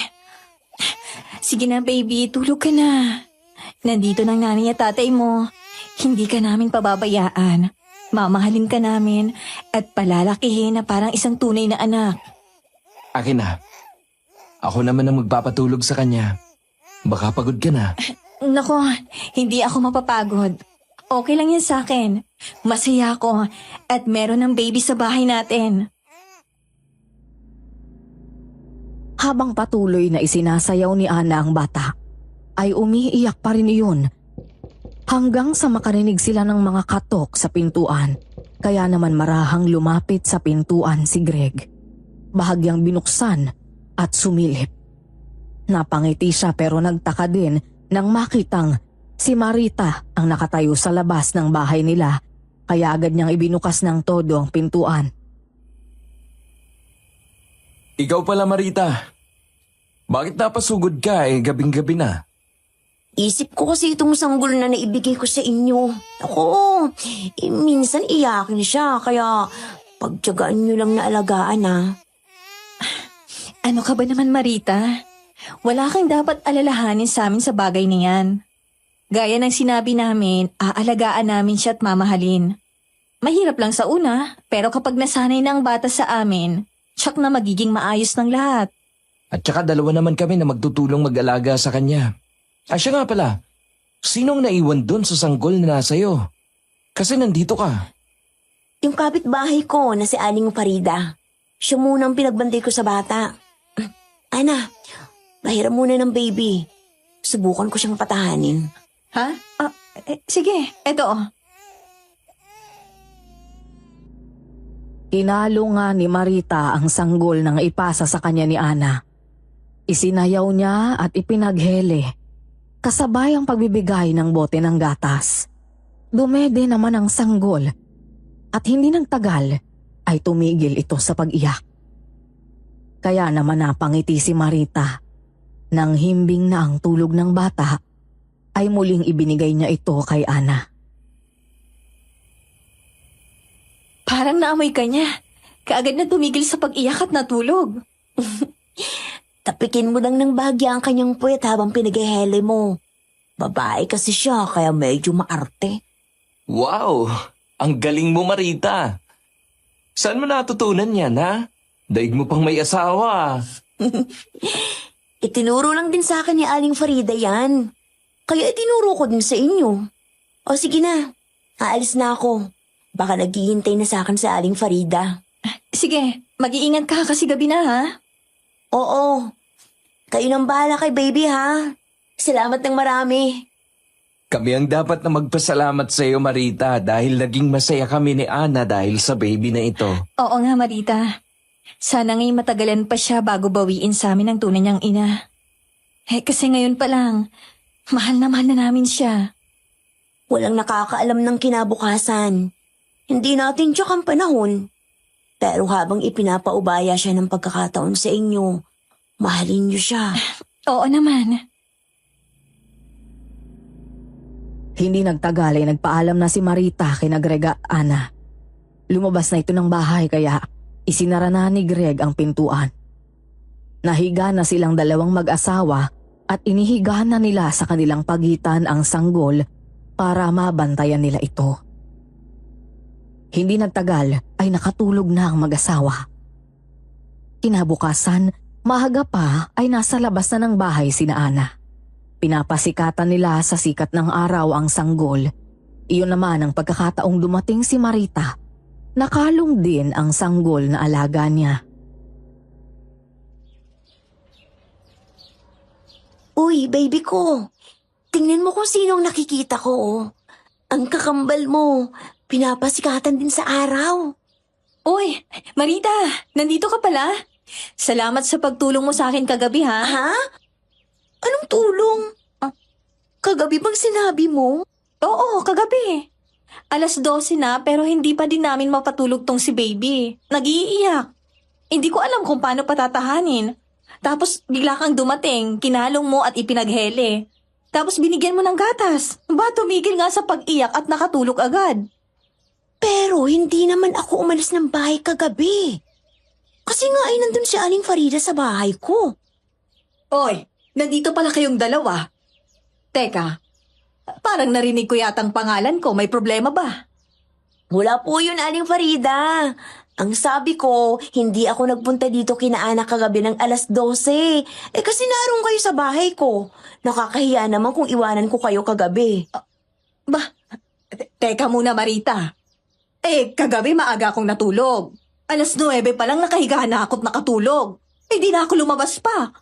Hindi ko naman kasi narinig na umiiyak ang sanggol na yan kagabi. Aling Farida naman. Nagbibiro ba kayo? Bakit naman kita bibiruin? Hindi nga ako nagpunta sa iyo kagabi. Lalo na nga ganoong oras na. Pero kayo yung pinapasok ko kagabi. Tiningnan niyo pa nga yung bata at hinalikan. Niyakap at nagpasalamat kayo sa akin. Kung hindi kayo yun, sino yun? Kamukha niyo yun eh. Abay, ewan ko. Hindi talaga ako yun. Tapos sinabi mo, Marita, na hindi rin ikaw yung nagpunta sa amin kagabi ng ganoong oras. Oo nga, hindi rin ako yun. Hindi na ako lalabas ng bahay ng ganong oras. Kung hindi ikaw yun, sino yun? Kamukha mo yung bisita namin kagabi. Abay, mukhang hindi maganda ito ah.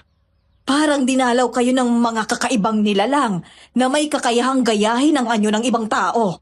May gumaya sa itsura ko para makapasok sa bahay ni Marita. At may gumaya naman sa anyo ni Marita para makapasok sa bahay niyo, Ana. Ang mga aswang nagabunan lamang ang may kakayahang gawin yon. Nakakatakot naman yun, Aling Farida. Ano naman ang pakay niya at gagayahin ang itsura ko at itsura mo? Para makalapit sa bata. Baka target nilang kainin ang sanggol. Mabuti na lang at hindi kayo naging pabaya kagabi. Nakakatakot naman na nangyari niyan kagabi, Aling Farida. Anong gagawin natin? Baka sa uulitin na gawin ulit yun ng aswang ay magtagumpay na siya. Ano bang maganda nating gawin? Natatandaan ko pa ang sinabi ng aking lolo. Ang aswang daw ay hindi nakikipag-usap ng diretsong nakatingin sa'yo. Kasi makikita mo na baliktad ka sa kanyang mga mata. Tapos walang kanal sa kanyang ilong papunta sa bibig. Ang isa sa panglaban sa kanya ay maglagay ka ng bawang sa bulsa. Malayo pa lang sila ay maaamoy ka na nila. Kaya hindi sila lalapit sa'yo. Mabisa din panglaban ng asin. Takot din sila dyan. Madalas na gusto nilang biktimahin ang mga buntis at sanggol. Kaya ingatan nyo ang mga bata na yan. Sige po, yan ang gagawin ko. Gawin mo din yun, Ana, para hindi na tayo malapitan ng aswang na yun. Oo, yun nga ang gagawin ko. Pati bintana at pintuan namin. Palalagyan ko kay Greg. Kahit anong mangyari, hindi niya makukuha sa amin ang sanggol na ito. Matapos noon ay sumabay na si Marita kay Aling Farida papunta sa talipapa. Bumili siya ng maraming bawang. Nang makauwi ng bahay ay nilagyan niya ang bintana pati na ang mga pintuan. Sinabitan niya ito ng bawang. Naglagay din siya ng bawang sa bulsa at sa kwarto nila ng sanggol na alaga niya. Nang sumapit ang gabi, pinakiramdaman niya ang paligid.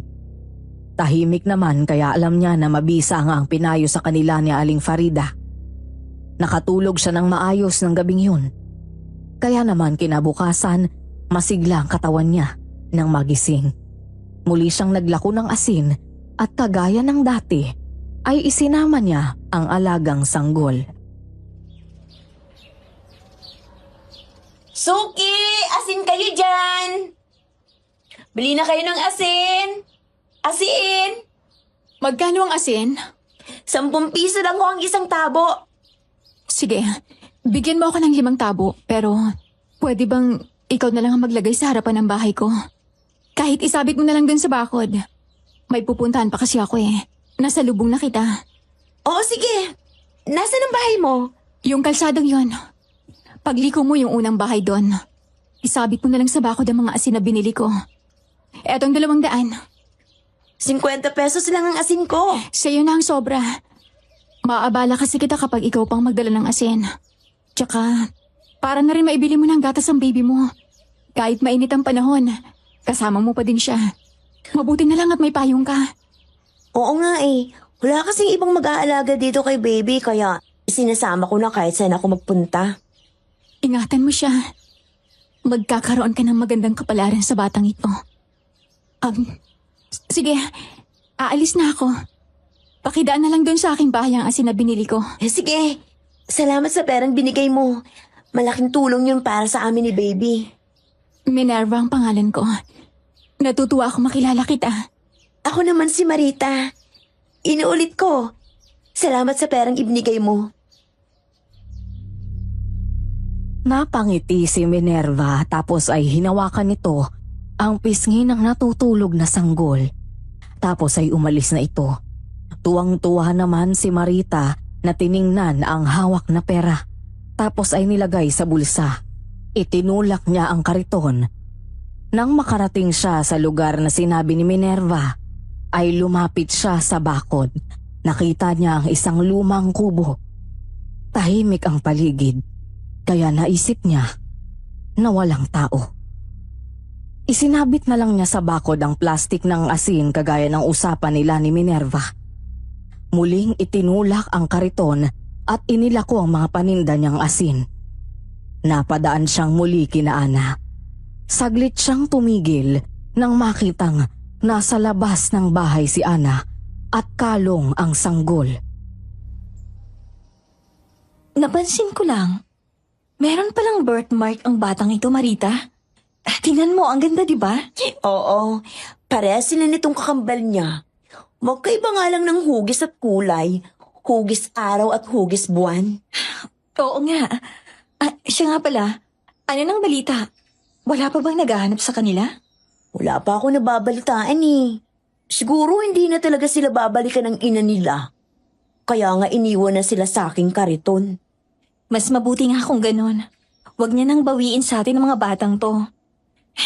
Mahal ko na kasi tong cute na baby na to. Pwede rin naman.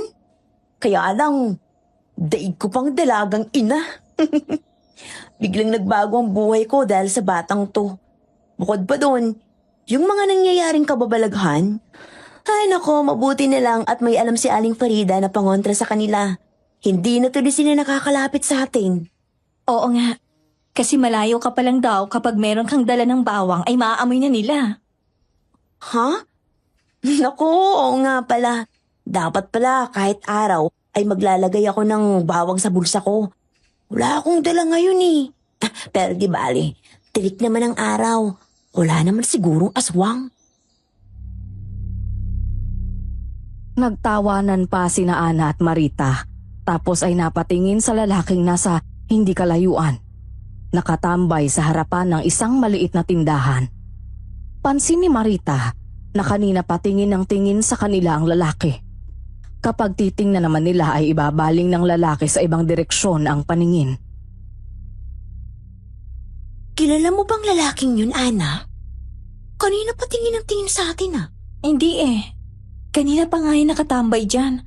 Paglabas ko ng bahay, nakita ko na siya dyan. Baka may hinihintay lang. Tama ka nga. Merong ang hinihintay. Ayun no, may lumapit na dalawang lalaki at kinausap siya.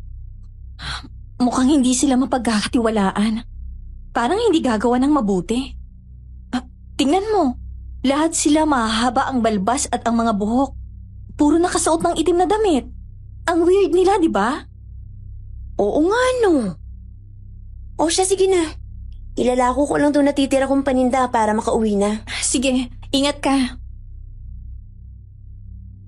Nang makaalis na si Marita ay pumasok na sa loob ng bahay si Ana.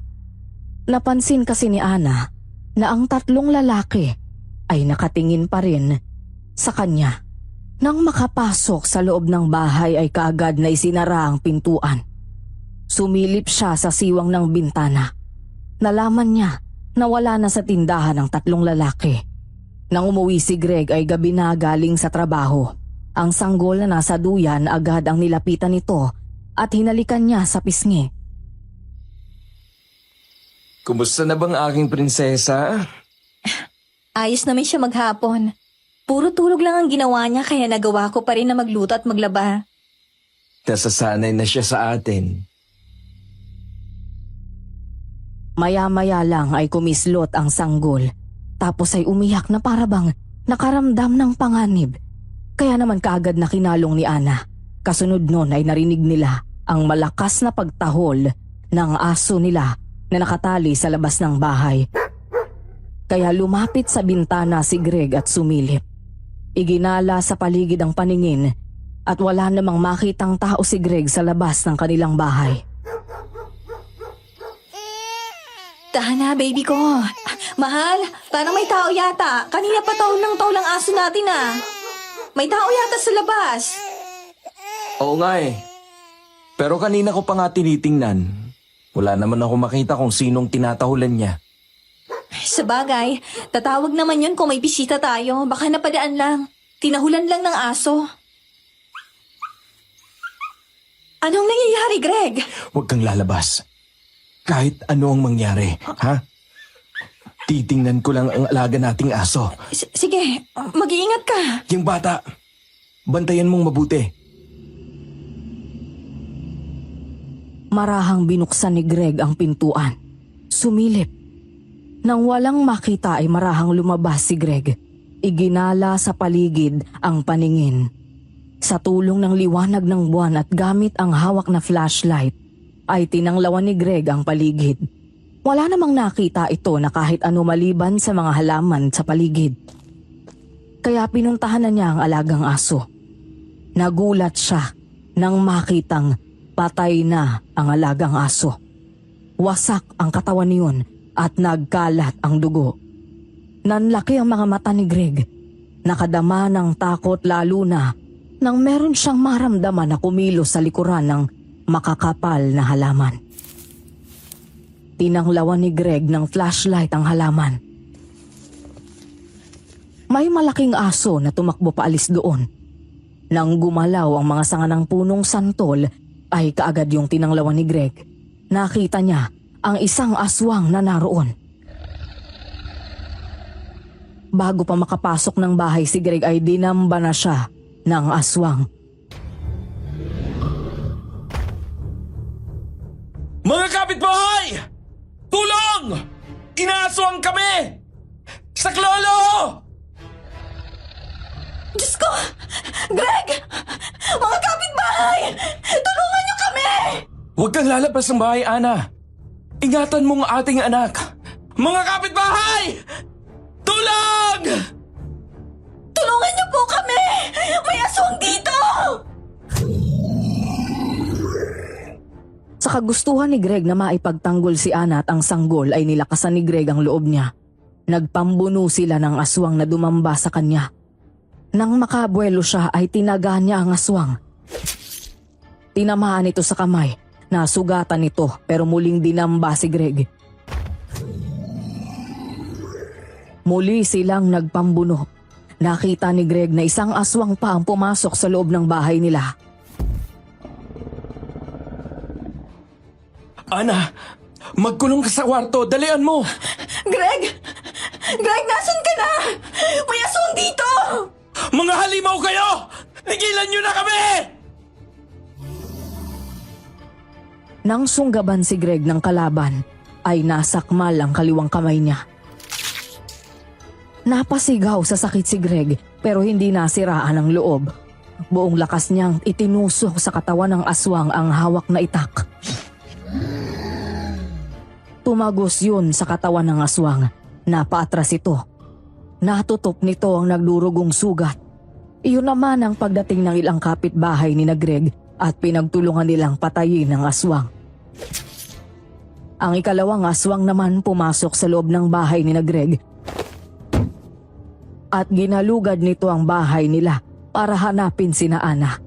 Nang mapansin nito ang mga nakasabit na bawang sa pintuan ng kwarto, ay napaatras ito na parabang hindi matagalan ng amoy ng bawang. Pero hindi nagtagal ay kumuha ng buwelo ang aswang at binalya ang pintuan. Nang mawasak ang pintuan ay pumasok sa kwarto ang aswang. Greg! Tulungan mo kami! Napasok na kami ng aswang! Nasaan ka ba, Greg? Ana! Ana! Nandiyan na ako! Walang iyak kang halimaw ka! Umalis ka dito! Layuan mo kami! Umangil ang aswang tapos ay kinalmot nito si Ana. Bumaon sa braso ni Ana ang matatalim na kuko nito. Nagkaroon si Ana ng malalim na sugat. Dahilan para mabitiwan niya ang sanggol. Itinulak si Ana ng aswang tapos ay dinampot ng aswang ang sanggol at tumalon palabas ng bintana. Nawasak ang bintana ng kwarto. Yun naman ang pagkakataong nakapasok na ng bahay si Greg. Ana, mahal ko. Mabuti at ligtas ka. Yung bata! Kinuha ng aswang yung bata! Abulin mo siya! Bawiin mo ang anak natin! Ha? Natangay niya ang sanggol? Wala akong nagawa! Nakuha niya ang anak natin, Greg! Tumalon siya sa bintana! Sige, dito ka lang. Hahabulin namin siya. Nang lumabas ng bahay si Greg ay ipinaalam niya sa mga kalalakihang nasa labas ng bahay ang ginawa ng aswang sa sanggol. Kaya naman nagkaisa ang mga kalalakihang naroon na habulin ang aswang. Gamit ang malalakas na flashlight ay sinundan nila ito. Pero dahil maliksi ang aswang at sanay sa dilim ng gabi ay madaling natakasan nito ang grupo ni Greg. Pero hindi matatakasan ng aswang na may dalang sanggol ang isa pang aswang na humarang sa daraanan nito.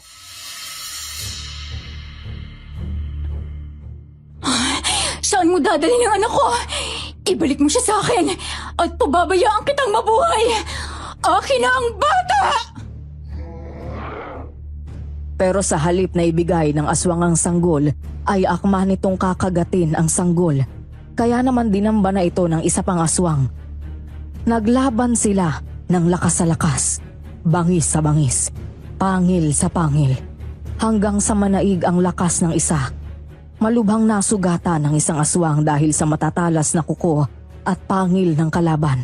Kaya dinampot ng nanalong aswang ang sanggol. Iyon naman ang pagkakataong dumating sina Greg. Nakita nila na isang babae ang may dala sa sanggol.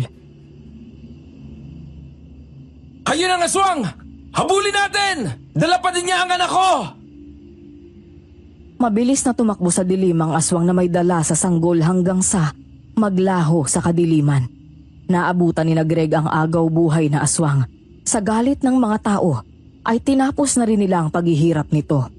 Matapos ay nagpatuloy silang hanapin ang isa pang aswang na may dala sa sanggol, pero nabigo sila. Kaya nagpasya na silang umuwi. Greg, mahal ko! Anong nangyari? Nasaan ang ating anak? Hindi mo ba naabutan ng aswang? Wala na siya, mahal ko. Hanggang ngayon ay naguguluhan pa din ako. Nang habulin namin ang aswang na tumangay sa anak natin, nakarating kami sa kakahuyan. Doon nakita namin na may dalawang aswang din na nag-aaway. Isa yung namatay at isa yung tumangay sa sanggol. Kaya naguguluhan ako. Masakit para sa akin. Namawala siya. Wala akong nagawa. Para proteksyonan kayo. Kawawa naman ang ating anak. Napakabata niya pa para danasin ng ganun kalagim na kamatayan. Wala na tayong magagawa. Saglit lang siyang ipinahiram sa atin ng kapalaran. Saglit na panahong pinasaya tayo. Pero ang kapalit pala ay walang kasing sakit sa kalooban. Malko, si Marita, yung sanggol kay Marita, siguradong nasa panganib din sila. Anong ibig mong sabihin? Dati kasi kung natatandaan mo, nung gabi na hindi natin mapatigil sa pag-iyak yung sanggol, may dumating na kamukha ni Marita. Aswang pala yon. Hindi yun si Marita. Dahil ng pagkakataon yun, ay nasa bahay daw niya si Aling Farida. Pero hindi yun si Aling Farida. Aswang din yun. Ang ibig mo bang sabihin? Sabay tayong dinalaw ng aswang ng gabing yon? Oo. Kaya kung sinalakay tayo ngayon ng aswang, sigurado na ganito rin ang mangyayari kay Marita ngayon. Kailangan natin siyang puntahan at tulungan. Sige, pero kailangan na muna nating gamutin ang sugat mo. Kaya kung tiisin to, ang mahalaga ngayon ay si Marita at ang sanggol. Baka mapahamak din sila. Noon din ay lumabas ng bahay sina Ana at Greg. Gabay nila ang liwanag ng buwan at flashlight para tahakin ang madilim na daan patungo sa bahay ni Marita. Habang nasa daan sila ay palingalinga ang mag-asawa. Paano nga'y nararamdaman nila na parabang mayroong nakasubaybay sa kanila. Kaya tumigil sila sa paglakad at tinanglawan ni Greg ang paligid. Nakita ng mag-asawa ang paggalaw ng mga sanga ng puno dahil sa malakas na hangin. Kasunod ang paglangit-ngit ng mga puno ng kawayan. Bakit, Malko? Para kasing mayroong sumusunod sa atin kanina pa. Parang gusto tayong pigilang makarating kina Marita. Kahit anong mangyari, kailangan nating makarating kina Marita. Kailangan niyang malaman ang nangyari sa atin para makapaghanda siya. Sana lang ay hindi tayo huli. Kagaya ng kwento mo.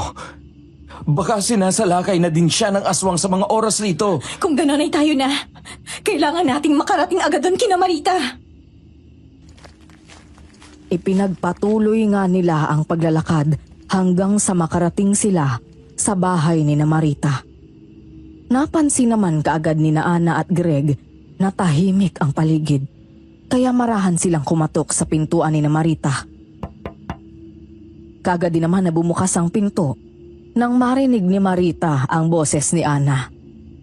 Pumasok sila sa loob ng bahay kaya hindi nila napansin na nasa hindi kalayuan lang ang dalawang lalaking sumusunod sa kanila. Nagkatinginan ng dalawang lalaki dahil tama lang ang ginawa ng mga ito na sundan sina Ana at Greg para malaman kung nasaan ang isa pang sanggol. Anong nangyari sa inyong mag-asawa? Bakit puro kayo sugat? Marita, nasa ng sanggol? Nasa duyan. Natutulog na siya. Teka, sandali. Ang dami niyong sugat Sinalakay kami ng aswang at nakuha ang sanggol na nasa amin. Hinabol ko siya pero hindi ko nagawang mabawi ang sanggol. Nakakatakot ang babaeng aswang na yon kasi kahit ang kalahi niya ay pinatay niya. Ang ibig mo bang sabihin ay pinag-agawan ng dalawang aswang ang sanggol na nakuha sa inyo? Oo, yung nanalong aswang sa nangyaring labanan ang tumangay sa sanggol. Nakakaawa siya. Hindi niya sana sinapit ang malagim na kamatayan sa kamay ng aswang kung nagawa ko siyang proteksyonan. Kaya kami napasugo dito ay para bigyan ka ng babala.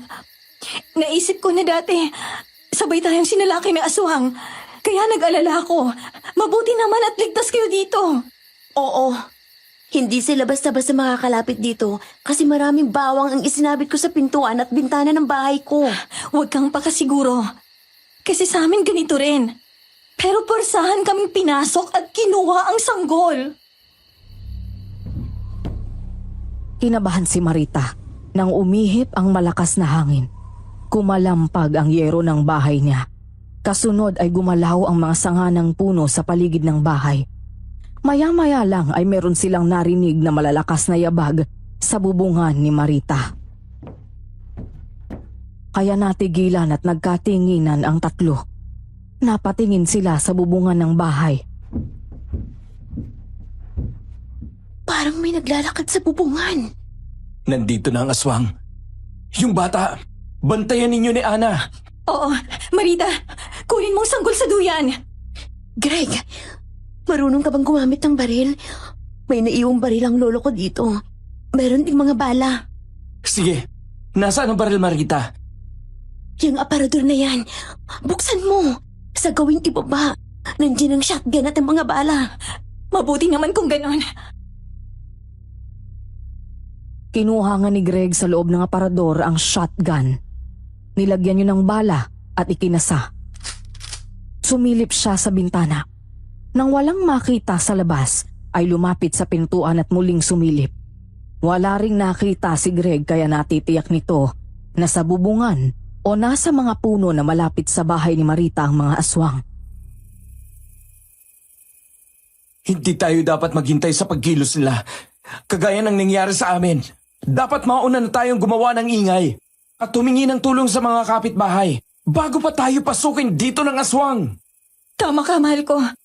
Kapag nabulabog ang aswang, aalis yan. Kagaya ng dumating yung mga kapitbahay natin. Sige, yun ang gawin natin para magising ang mga kapitbahay ko. Lalabas ako ng bahay. Alam kong nasa bubungan ng aswang. Kapag nagpaputok ako, sumigaw kayo at humingi ng tulong sa mga kapitbahay. Dala ni Greg ang baril niya at flashlight nang lumabas ng bahay. Tinanglawan ang bubungan ng bahay. Isang pusa ang nakita roon ni Greg. Sa pagkabigla nito ay pinaputukan ang pusa. Nakatalo naman ang pusa bago tamaan ng bala. Nasundan pa ni Greg ng flashlight kung saan tumalo ng pusa at doon ay nakita ni Greg ang aswang na nasa tabi ng puno. Muling pinaputukan ni Greg ang aswang pero nakapagtago ito sa malaking puno. Nang lapitan ni Greg ang puno, wala na roon ang aswang. Nakaakyat na ng mabilis sa puno. Tulong! Saglolo! Tulungan niyo kami! May aswang dito! Tulong! Aling Farida! Tulungan niyo kami! Saklolo! Inaaswang kami! Mga kapitbahay! Tulong! May aswang dito! Naglabasa naman ang mga kapitbahay ni Marita na nakarinig sa magkakasunod na putok ng baril at narinig din ang paghingi nila ng tulong. May dala pang itak si Aling Farida nang lumabas ng bahay at pumasok sa bahay ni Marita. Ang mga kalalakihan naman ay tinulungan si Greg para hanapin sa paligid ang aswang gamit ang malalakas na flashlight. Pero hindi na nakita ang aswang dahil umalis na ito nang mabulabog ang mga taong naroon. Marita, ano na nangyari? Nasaan ang bata? Ligtas naman po kami.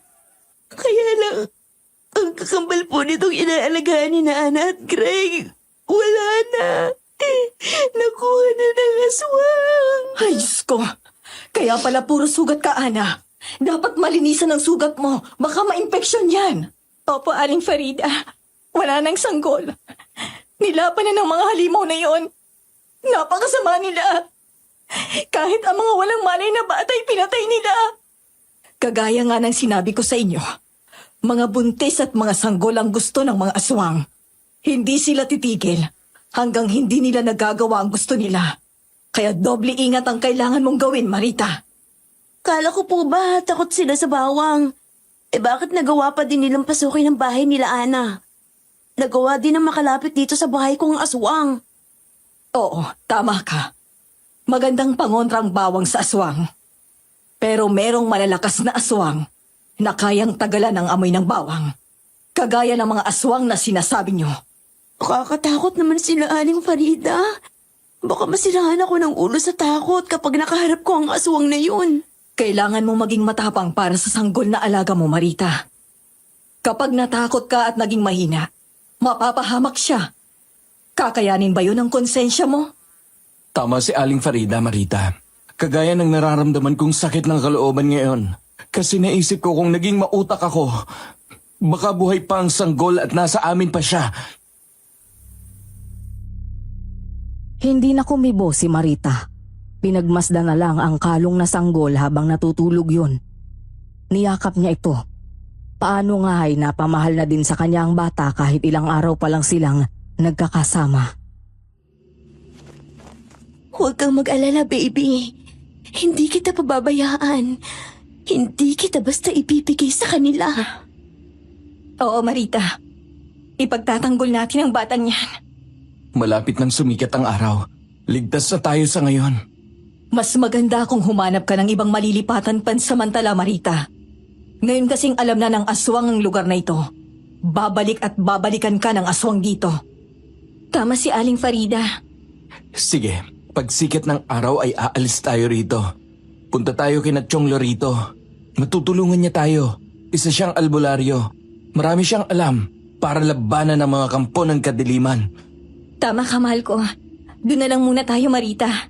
Sumama ka sa amin ni Greg. Doon muna tayo para mailigtas ang sanggol na ito. Sumang-ayon naman si Marita kaya nang sumikat ang araw ay sumama siya kina Ana at Greg papunta sa kabilang baryo. Sa tsuhi ni na Ana at Greg, doon sila nagtungo. Ang hindi nila alam ay mayroon pa ring lihim na sumusunod sa kanila.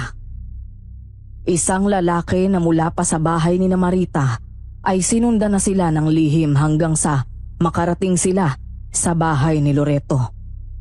Bukod sa lalaki, ay may isa pang lihim na nakasubaybay sa bawat kilos ni Marita. Ang ibong itim na kung tawagin ay Martinez na kadalasang alaga rin ng mga aswang. Bukod kasi sa natuturuang magsalita ang ibong ito, ay matalino rin at nauutusan. Pumayag na si Tio Loreto na dito na lang muna tayo pansamantala. Sinabi ko na ang problema natin. Mabuti naman kung ganon. Teka, Marita, wala na palang gatas si baby. Oo nga eh. Bibili na lang ako. Ako na lang ang bibili, Marita. Ako na lang, Greg. Magpahinga ka na lang at lagyan mo ng gamot ang mga sugat mo. Kabisado ko naman ang lugar na to eh. Nakakarating ako dito sa paglalako ng asin. Ana, ikaw na munang bahala kay baby ha? Oo, Marita, mag-iingat ka. At huwag mong kalimutan na magdala ng bawang. Para kahit paano ay may protection ka. Sumang-ayon naman si Marita. Naglagay siya ng bawang. Magkabilang bulsa niya ito nilagay tapos ay umalis na para bumili ng gatas. Pero may kalayuan ng malaking tindahan sa bahay ni Mang Loreto at daraan pa sa ilog na hanggang tuhod lang naman ang tubig. Nang makatawid doon si Marita ay nadaanan niya ang lugar ni Minerva. Nagulat siya nang makitang naroon pa ang asin na isinabit niya sa bakod. Ilang araw na ang nakalilipas. Kaya naman kinuha iyon ni Marita. Lakas loob siyang pumasok sa loob ng bakuran at lumapit sa kubo. Tao po? May tao ba dyan? Tao po! Nang walang sumagot sa mga tawag ni Marita, ay marahan niyang itinulak ang pintuan ng kubo. Bumukas yun. Walang tao. Wala ring kahit anong gamit. Kaya naman napatingin sa paligid si Marita. Napaatras siya at akmang aalis. Pero paglakad niya, natigilan siya nang makitang nakatayo na roon si Minerva. Pasensya ka na kung pumasok ako nang walang paalam. Napadaan kasi ako at nakita ko itong asin na binili mo. Nakasabit pa din sa bakod. Iuwi mo na yan. Hindi ko na kailangan. Lumipat na din kasi ang pamilya ko. Wala na rito.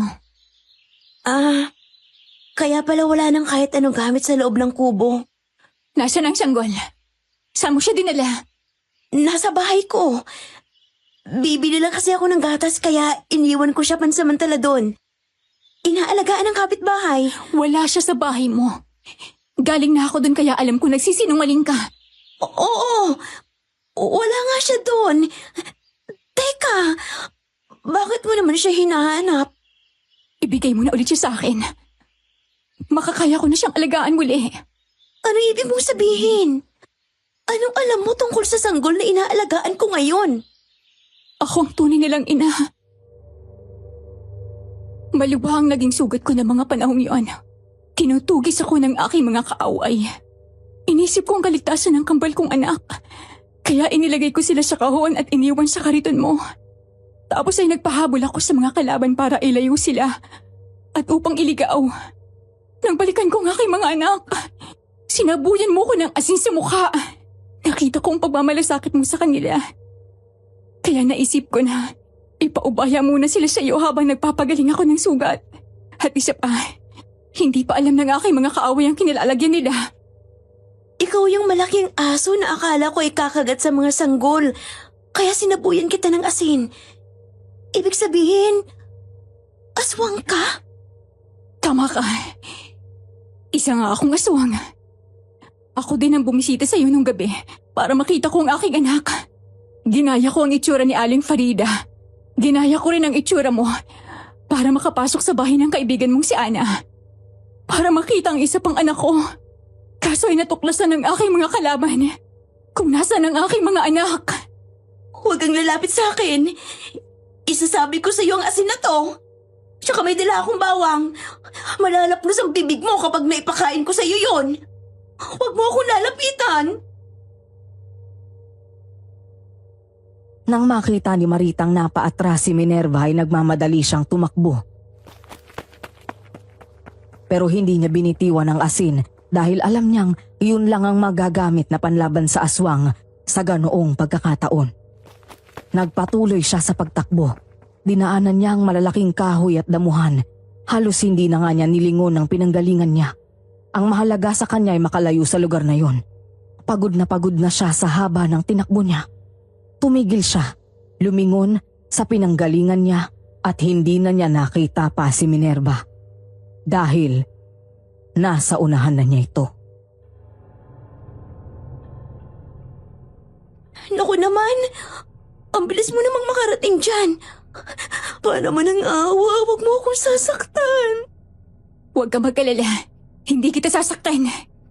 Malaki ang utang na loob ko sa iyo sa ginawa mong pag-aalaga sa aking mga anak. Kami ang lahi ng mga aswang na hindi nananakit ng tao. Kaya galit sa amin ang kalaban naming angkan ng mga aswang. Dahil mga ugaling hayop sila. Kung ganon, ang mga aswang nananakit kina Ana at tumangay sa sanggol ay kalaban ng iyong angkan? Tama ka. Sila ang mga aswang na kalaban ng aming angkan. Kahit mga bata ay gusto nilang ubusin. Ngayong alam na nila na ikaw ang nagtatago ng aking anak, ay hindi ka rin nila titigilan. Pasensya ka na kung nadamay ka. At ang iyong mga kaibigan sa away naming mga aswang. Pero Minerva, wala nang isang sanggol. Natangay na siya ng aswang. Nakuha kina Ana at Greg. Buhay pa siya, Marita. Gaya ng aking sinabi, palagi ako nakasubaybay sa inyo dahil sa aking anak. Nang kunin ang kalaban naming aswang ang sanggol kina Ana, hinarang ko siya sa kakahuyan. Pinatay ko ang aswang na dumukot sa aking anak. At saka ako tumakas. Ikaw nang bahala magsabi kina Ana para hindi na sila mag-alala. Mabuti naman kung ganun. Sobra pa naman ang sama ng loob niya sa pagkawala ng sanggol. Sabihin mo sa akin kung saan mo tinago ang anak ko. Para na rin sa inyong kaligtasan. Dahil kumikilos na rin si Anton. Isa sa mortal kong kaaway. Mula pa noong mga bata kami. Hindi ko alam kung anong gulo itong pinasok ko. Pero sana'y matapos na to. May isang tanong lang ako. Para makasiguro ako na ikaw nga ang ina ng mga sanggol na yun. Anong palatandaan mo sa kanila? Pareho silang may birthmark sa kanang balikat. Hugis araw at hugis buwan para tandaan ng pagiging hari at reyna. Sa araw at sa gabi. Pagdating ng araw, ang aking kambal ang magiging pinakamalakas na aswang.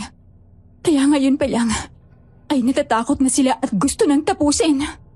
Kaya pala, ganun na lang ang kagustuhan nilang makuha ang mga sanggol. Tuso ang aking mga kalaban. Palagi kang mag-iingat, Marita. Ingatan mo ang anak ko. O anak nating dalawa. Napangiti si Marita. Muli siyang lumingon sa kubo kasi nakatingin doon si Minerva. Nang ibalik niya ang paningin kay Minerva, ay wala na yun sa harapan niya, kaya't muling nagulat si Marita. Nagpalingalinga siya sa paligid, pero hindi na niya nakita pa ang babae. Nasaan na yun? Magulo din kausap itong si Minerva eh. biglang lilitaw at bigla ring nawawala. Gustong kunin ng anak tapos iiwanan naman nandito. Ay naku, ang hirap intindihin. Nang hindi niya na makita pa si Minerva ay umalis na siya. Nang marating niya ang malaking tindahan ay bumili siya ng gatas at bumalik na kina Ana at Greg. Nang gabing yun, muling sumalakay ang dalawang aswang dahil alam na ng mga ito ang pinagtataguan ni Marita. Puwersahang pinasok ang bahay ni Mang Loreto. Desperado na makuha ang sanggol. Marita, Ana, kayo nang bahala sa bata. Tumakas na tayo. Oo, Ana. Tayo na. Dito tayo sa likod bahay dumaan. Sige, susunod ako sa inyo. Ilang ulit na pinaputukan ni Greg ang mga aswang pero nailagan yun. Dinamba nito si Greg pero tinulungan naman ito ni Loreto gamit ang buntot pagi. Namilipit sa sakit ng katawan ng aswang ng 3 beses na tamaan ng buntot pagi. Sinamantala naman yun ni Greg. Pinaputukan niya ang aswang.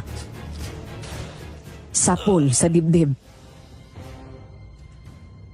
Agaw buhay nang bumagsak. Sinamantala yun ni Marita at Edna. Tumakbo sila papalayo. Gulat sila nang makita na isang aswang nagabunan ang humabol sa kanila. Higit na mas mabilis yun kaya naabutan sila at naharang. Anong gagawin natin, Marita? Eddie! Eddie, ano, Marita? Eddie, tumakbo ng mabilis! Tayo na!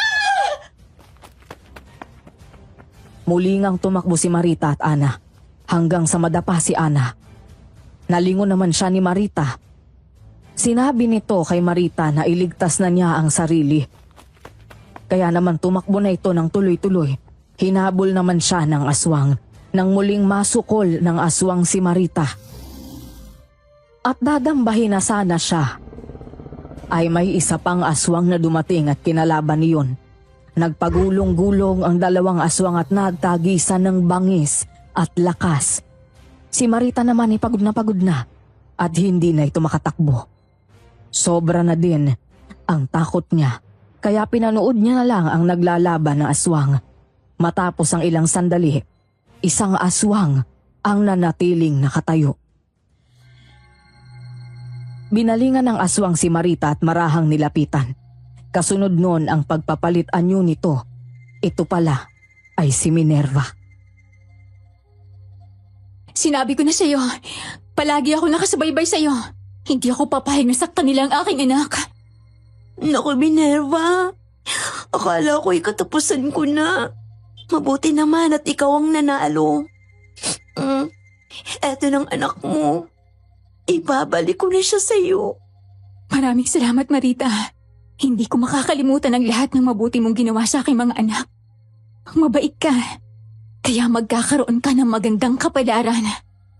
Kusang loob ang ginawa kong pag-aalaga sa kanila. Hindi ako naghihintay ng anumang kapalit. Ang malaman kong ligtas na sila, ay kasiyahan ko na. Marita, salamat ulit. Nang makuha na ni Minerva ang sanggol kay Marita, ay tumakbo na ito sa kadiliman at naglaho. Kaya nang dumating sina Ana at Greg kasama si Mang Loreto, ay nalaman nila na nakuha na ng aswang ang sanggol. Inilihim na ni Marita ang tunay na nangyari para na rin sa katahimikan ng lahat. Wala na tayong magagawa. Wala na ang mga sanggol na ipinahiram lang sa atin. Binawi na sila ng kadiliman. Niyakap na lang ng umiiyak na si Ana si Marita. Tapos ay umalis na sila sa lugar na iyon. Bumalik sa bahay ni Mang Loreto, doon na naghintay ng pagsikat ng araw. Nang lumiwanag na ay saka ay pinasya nilang bumalik sa kanilang mga bahay. Ayon sa lolo ko, matagal bago naging maayos ang lagay ni Ana dahil sa nangyari. Inakala kasi nito na nakain na ng aswang ang dalawang sanggol. Kaya ipinagtapat na rin ni Marita ang buong katotohanan kay Ana para mapanatag na rin ito. At makalipas ang ilang buwan ay nagbuntis si Ana, bagay na pinapangarap nilang mag-asawa. Si Marita naman ay matagal bago nakapag-asawa at ang kanyang karanasan ay paulit-ulit niyang ikinukwento sa kanyang mga naging anak at apo. Kabilang na roon ang lolo ko na anak ni Dadang Marita.